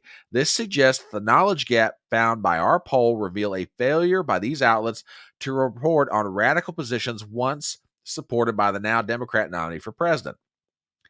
In fact, a media research examination of ABC, CBS, in the 3 weeks since Harris became the leading Democrat candidate, show 8 of these 10 issues received zero attention from the newscast, while 2 others received only minor coverage. The poll was conducted by McLaughlin and Associates between August 2nd and August 5th. Survey consisted of 1,200 people, 800 registered Democrats, 400 independents who had voted for Joe Biden in 2020. Each was asked where they typically review their news, as well as the familiarity with the list of left-wing positions taken by Harris. And last paragraph. All right. Now, let me show you guys this. Check this out. Harris would consider allowing death row inmates to vote. People were unaware of that, 86%. Supported the elimination of private health insurance. They were unaware, 81%, that she supported that. Harris promoted a fund to bail out the rioters 2020, 78%, not aware of it. And on it goes. Okay. Now, this isn't necessarily touching on the question of economic issues, and I get that. But what I'm saying is this. If Trump is going to be effective in this campaign, and again, it's real easy for me to sit here in my chair in the back end of my house in front of a camera and a microphone and say, well, Trump needs to do this, Trump needs to do that. And I'm not trying to be that guy. I'm not trying to be the armchair quarterback. I'm just saying, and again, I think this is a good way of saying it. Trump needs a few more seconds of how the cost of those things can be easily repaired. A few more seconds. Okay? I mean, for example, this proposal she's got on housing. Donald Trump was in the construction business. Now, granted, he was building skyscrapers, a little bit different than building housing per se, but his dad was in that business for years. Okay? What I'm saying is, you've got to show people. And if this takes a speech, not necessarily a rally speech, a speech, slow down, take a little bit of time to tie Kamala to Biden's policies. Again, and I understand that in the era in which we find ourselves, negative campaigning works and you need labels. I get it. I'm just worrying, and maybe I'm worrying for nothing. I could be dead wrong here, okay? I'm just wondering if calling her a communist or a socialist or a San Francisco liberal,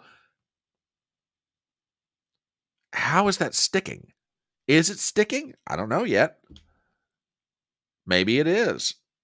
Maybe come election day, we're all going to be shocked.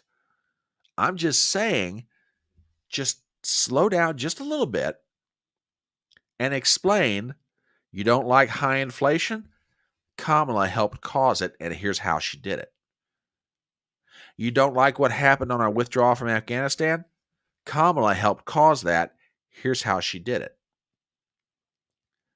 And again, I know you can't necessarily do that in a 15-second ad. I get it. I'm just saying, I'm worried that people aren't putting the connection together. I don't like these bad things that are happening. I don't like high inflation. I don't like going to the grocery store and paying more for food. I don't like paying more for gasoline. Okay?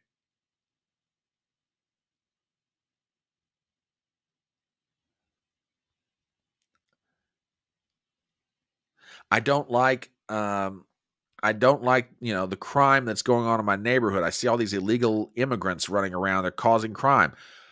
Take the time to show how she is causing this. That's all I'm saying. And you can do it in different ways. You can do it with speeches, not necessarily rally speeches. The rallies are important. I'm not saying stop doing the rallies. I'm just saying, just slow down a little bit and start tying her to Joe Biden's policies. You do that.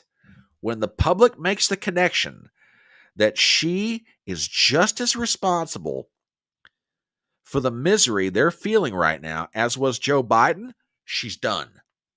She's done. If he can do that effectively in the next 80 days, He's got her. He really does. And this is true. This is true. Yeah, this is absolutely true. That's true. But there are some people out there that are still persuadable. I really do believe that. Maybe not a lot of them, not as much as there used to be, but I think it's still there. I'm just, like I say, there's a difference between talking and communicating. And right now, I'm worried that Trump's talking more than he is communicating. He's trying to communicate. Don't get me, and again, I'm not speaking ill of him. Don't get me wrong. Trump's got a style that's uniquely all his own. I'm not trying to speak ill of the man. I'm just saying, just slow it down a hair. Just slow it down a hair and make the connection for people. Help them connect the dots. You know, do that, and this thing's going to be a runaway. Absolute runaway. I mean, for example, and this is what I'm talking about here. This is like from Truth Social. And this is Donald Trump's posting this. If you think things are expensive now, they'll get 100 times worse if Kamala gets 4 years as president. Under her plan, Kamala will impose Soviet-style price controls, abolish private health care, make California's ridiculous tax policies the law of the land, meaning every American will be taxed up to 80% of their income. If you want more cash and less tax, vote Trump. Okay, some of that's good. Okay. Some of that is good. Some of it, though, I mean, Soviet-style price controls. And I say this respectfully. I say it respectfully. To a lot of people, that's not going to mean anything. Oh, I understand what it means. You understand what it means. But they're not going to get it. Gen Z, some millennials, they're not going to get that. They don't understand what that means. Okay? I'm just saying, just take a moment and connect and help people connect the dots. That's all we got to do here. That's all we got to do. I mean, give you another example. And again, I am not trying to bash Trump here. I'm just, look, I'll put it to you this way. If I didn't care, I wouldn't say anything. I've got a buddy of mine that you guys have heard me reference on more than one occasion, Smiling Jack. And he and I have been friends for going on 20 years. Smiling Jack had a phrase that I love. He said, look, I'll be the first one in the line to pat you in the back when you get it right. I'll also be the first one to kick you in the ass when you screw it up. That's what friends do. Okay? If I didn't want to see Trump win, I wouldn't say anything. And I know that my live stream probably may not have the reach of a Benny Johnson or a Tim Pool or an Alex Jones or something like that. But if I didn't care, I wouldn't say anything. I just let it go. Okay? And again, I like Trump. Do I think he's perfect? Of course not. Neither am I. But I think in this moment, he's just exactly what the country needs. And he's proven that. He proved that 4 years ago. He can prove it again. Anyway, check out a little bit of this clip. And we're going to straighten it out. We're going to bring prices way down, and we'll get it done fast. And with her, it's just talk. She's a radical left San Francisco person who destroyed the place. And I don't know. It's hard to believe that she can even be in the discussion. Radical left San Francisco person. Okay. I get it. Okay. But what does that mean? Radical left San Francisco person. What does that mean? I'm just saying, help people connect the dots. Hello, Valiant. Is changing. So does that mean we need to start calling her Amber Heard?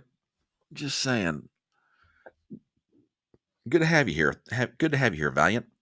Now, to that end, Trump has done something that I will call he's getting the band back together. Okay? He's getting the band back together. I don't know if you guys heard this piece of news, but Corey Lewandowski is coming back to the campaign. I'm not quite sure how I feel about this, but okay. Corey Lewandowski, the controversial campaign manager who helped deliver Donald Trump to the White House in 2016, has returned to former president's campaign as it works to regain its footing following the surprise swap of Joe Biden for Kamala Harris to top the ticket.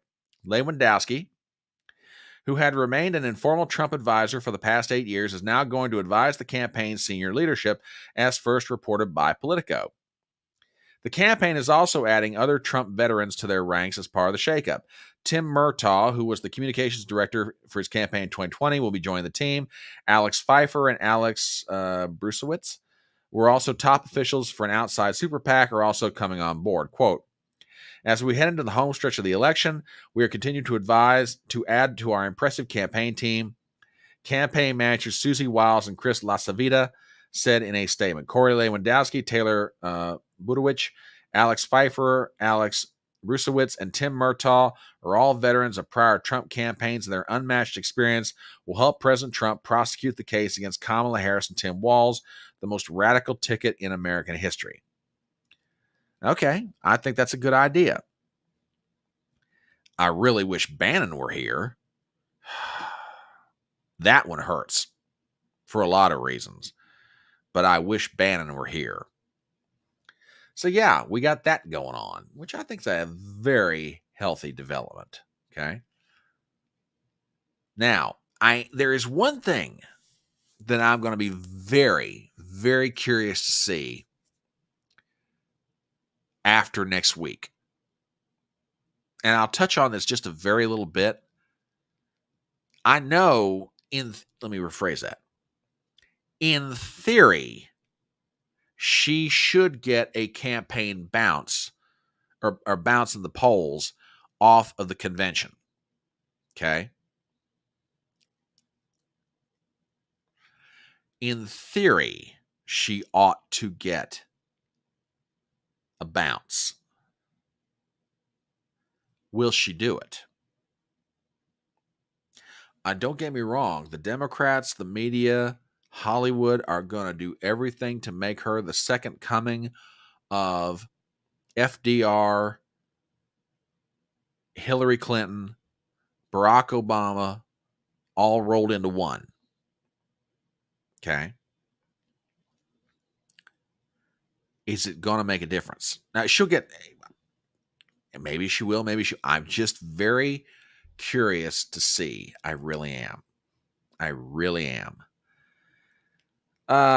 Tell you what, it's 12:30 and I'm not ready to quit yet. I'm just going to do a real quick transition because bless his heart, TBA's over there on Rumble saying, please give this man a thumbs up. Yes, by George, give me a thumbs up.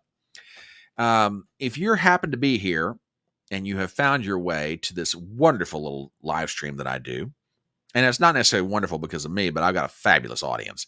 You are a part of Front Porch Brunch, which we get together on Saturdays starting at about 10:30 in the morning, talking about the news, talking about our views, giving our opinions and everything else. We're on Rumble, we're on Twitter, we're on YouTube. If you're not a subscriber to my channel, please go ahead and do so. And secondly, get the thumbs up. Just hit the thumbs up for me. I would genuinely appreciate it. So anyway, let us shift gears to HodgePodge Stew. Now, for those of you not familiar with HodgePodge Stew, HodgePodge Stew are those stories that are important, but maybe they're not top of mind for everybody.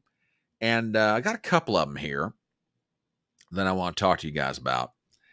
And I mean, right now, everybody is focusing on this, that, and the other. But there's one thing that's hanging out in the distance that I really think everybody better get ready for, myself included, by the way. Does the date September 18th mean anything to anybody? Let's see. It's not one of the dates of the debates. And it's not September 11th. And it's not, okay, well, Front Porch, what are you talking about? That's the date that Judge Juan Marchand of the New York Manhattan District Court is supposed to, he's supposed to hand down Trump's sentence. WG1 says September 18th is trash day. Well, where Marchand's concerned, that's not too far from the fact. But it's the sentencing date. And Andy McCarthy of Fox News, himself a former federal prosecutor, is trying to warn everybody, get ready. They're going to sentence Trump. And if rumors are to be believed, and again, take it from who I'm hearing it from, if rumors are to be believed, Rikers Island is being prepared for Donald Trump. McCarthy is so emphatic on this point, he wrote a piece for Fox News' opinion section. Prepare for Trump to be sentenced to prison on September 18th. The objective here is to enable Vice President Kamala Harris and media Democrat complex to label Trump a, quote, convicted felon sentenced to prison as voting begins. Now, this was published about 3 days ago, but it's definitely worth talking about. To the surprise of no one, Judge Juan Marchand has yet again denied former President Trump's motion that the judge recuse himself. I'm speaking, of course, about the case in which Manhattan's elected progressive Democrat District Attorney Alvin Bragg, who we lovingly refer to as Alvin the New York Chipmunk, is prosecuting Trump. In early June, a jury found the former president and current GOP presidential nominee guilty on 34 counts of business records falsification. It is not just that Judge Marchand had previously denied the recusal motion.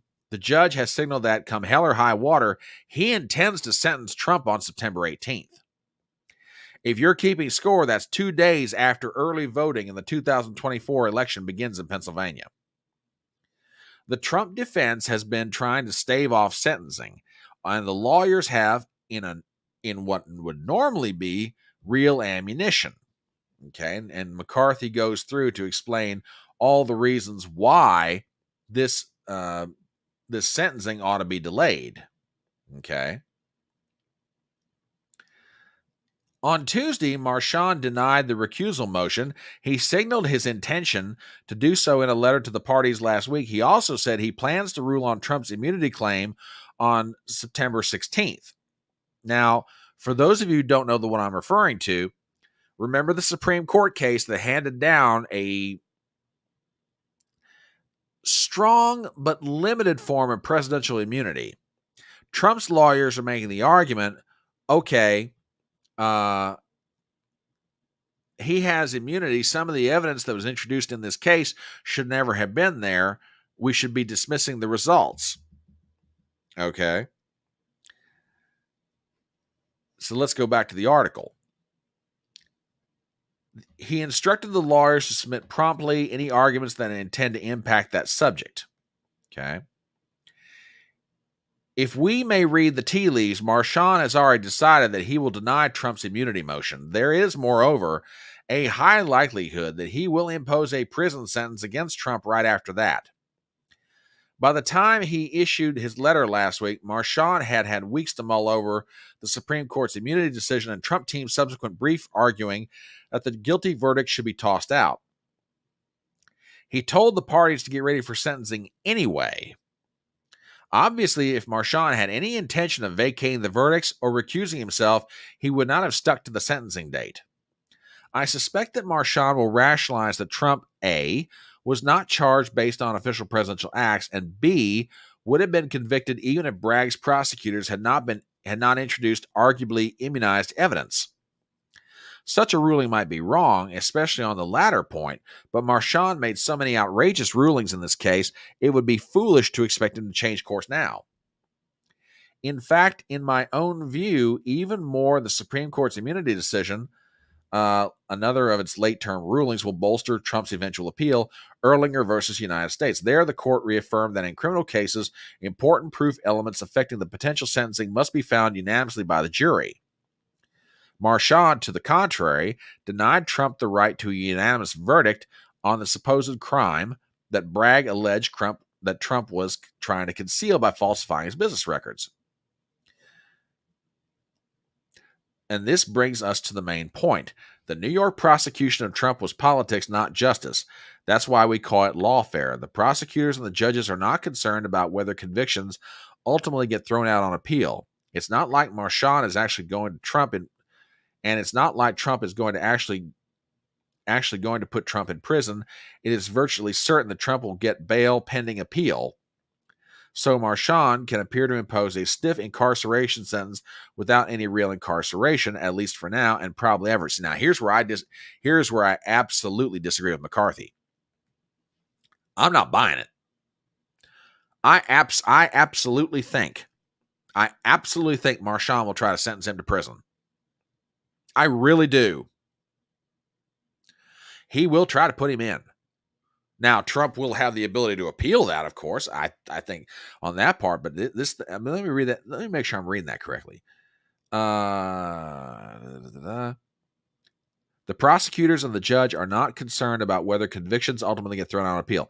And it's not like Marshawn is actually going to put Trump in prison. It is virtually certain Trump will get bail pending appeal. So Marshawn can appear to impose a stiff incarceration sentence without any real incarceration, at least for now and probably ever.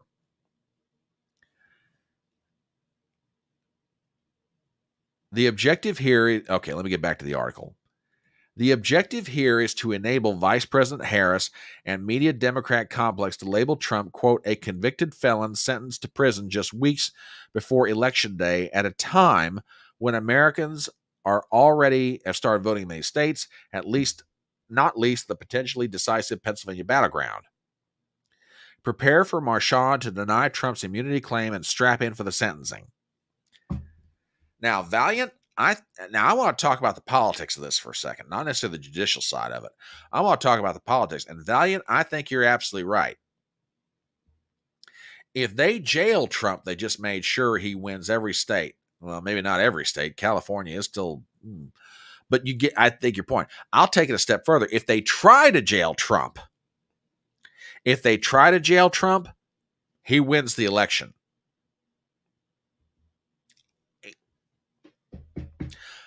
Look, I have tried, where this whole case up in Manhattan is concerned, I have tried to keep an open mind about this. I'm past that point. Where Marshawn is concerned, to borrow an expression from my neck of the woods, this guy is crooked like a dog's hind leg. Okay? Crooked like a dog's hind leg. I'm telling you right now, he will try to put Trump in jail. He really will. So, folks, just get ready. Just get ready.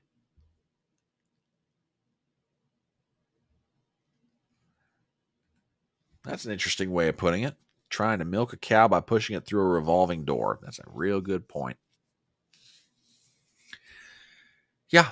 Oh, yeah. This is true, too. This is absolutely true. I am telling you, Marshawn is going to try to sentence him to jail. He really will. And if that happens, see, right now, everybody's kind of forgotten about what happened in the spring and early summer. Let Marshawn do this. And, oh yeah, this is going to remind everybody what the stakes are in this race. Just let them try it. Just saying. That's more like they're trying to milk a bull. Oh, okay, that's more than I need to be thinking about. Oh, goodness. Let me find... Midmo, you sent me something. Let me get this pulled up. Because I want to be completely fair to you, brother. Because I said I'd put this up on screen. Give me 1 second here, folks. Midmo sent me something, which I probably should have played a little bit earlier, but I want to be totally fair to him. Okay. I have not heard this, but oh man, this could, yeah. Okay. Give me 1 second to set this up, folks.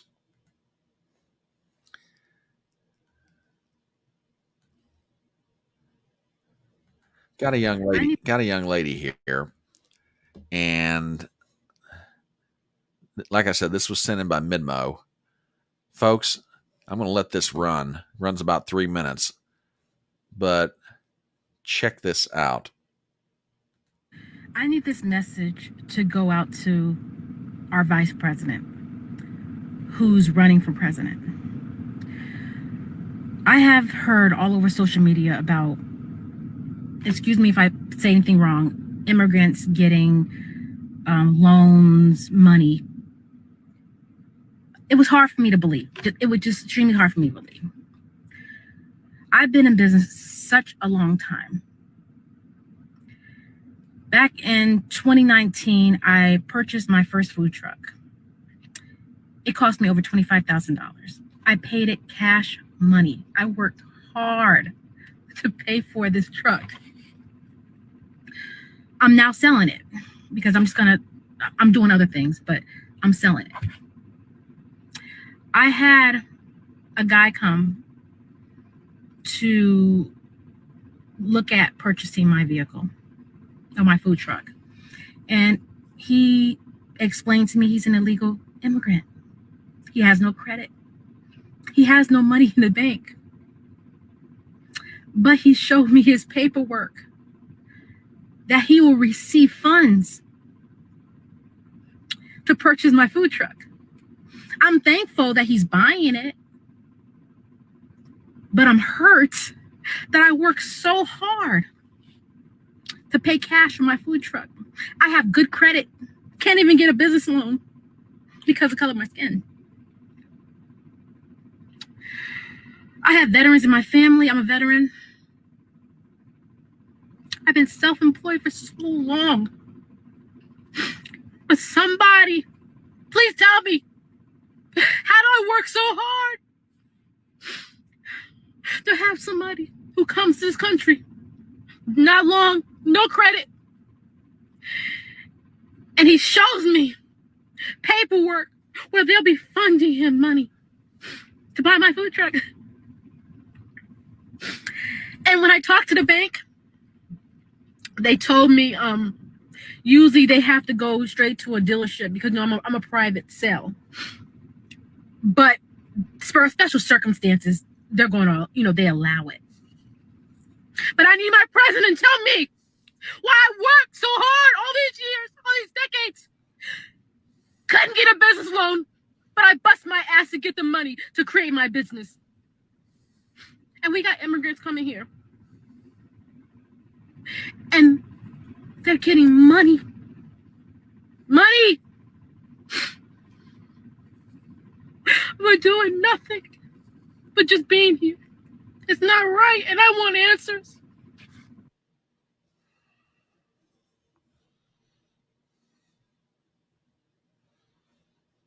Wow.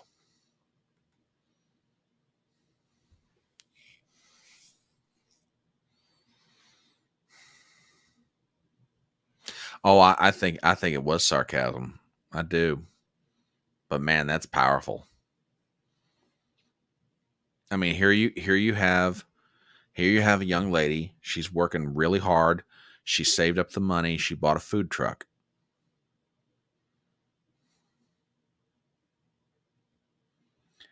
And here comes an individual. He freely and frankly tells her he's an illegal immigrant. And, he's going to get the money to be able to buy it. Not because he's worked hard. Well, let me rephrase that. Not because he's done the same things that she's done as an American citizen, but, the government that she supports is just going to give him free money to buy her vehicle. Yeah. Yeah.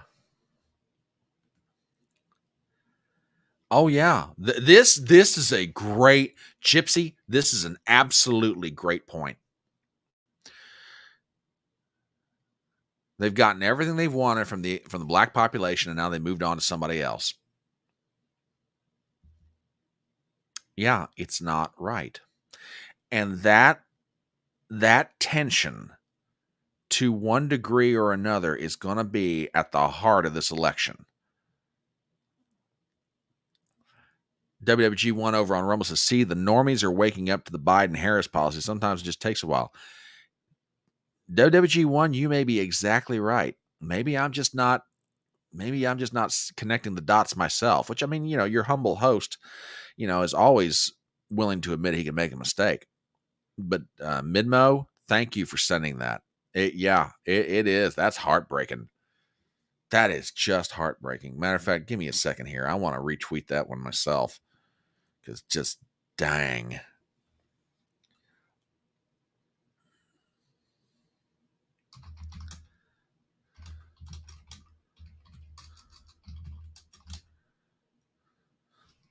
Hang on, guys, 1 second.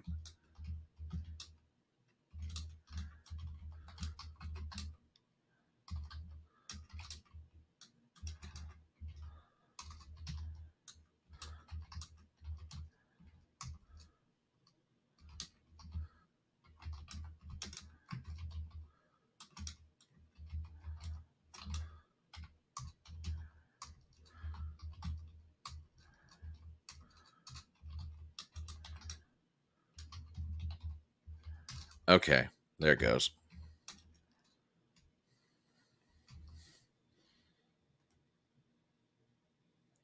Okay, Minmo, thank you for that. Thank you for that. Yeah, that's just wow. All right, I got one more story. And by the way, had you heard the news that Donald Trump might be moving out of Mar-a-Lago? What's this, you say? Well, check this out. From the Palm Beach Daily. I shouldn't laugh at this. It's not funny, but then again, it is.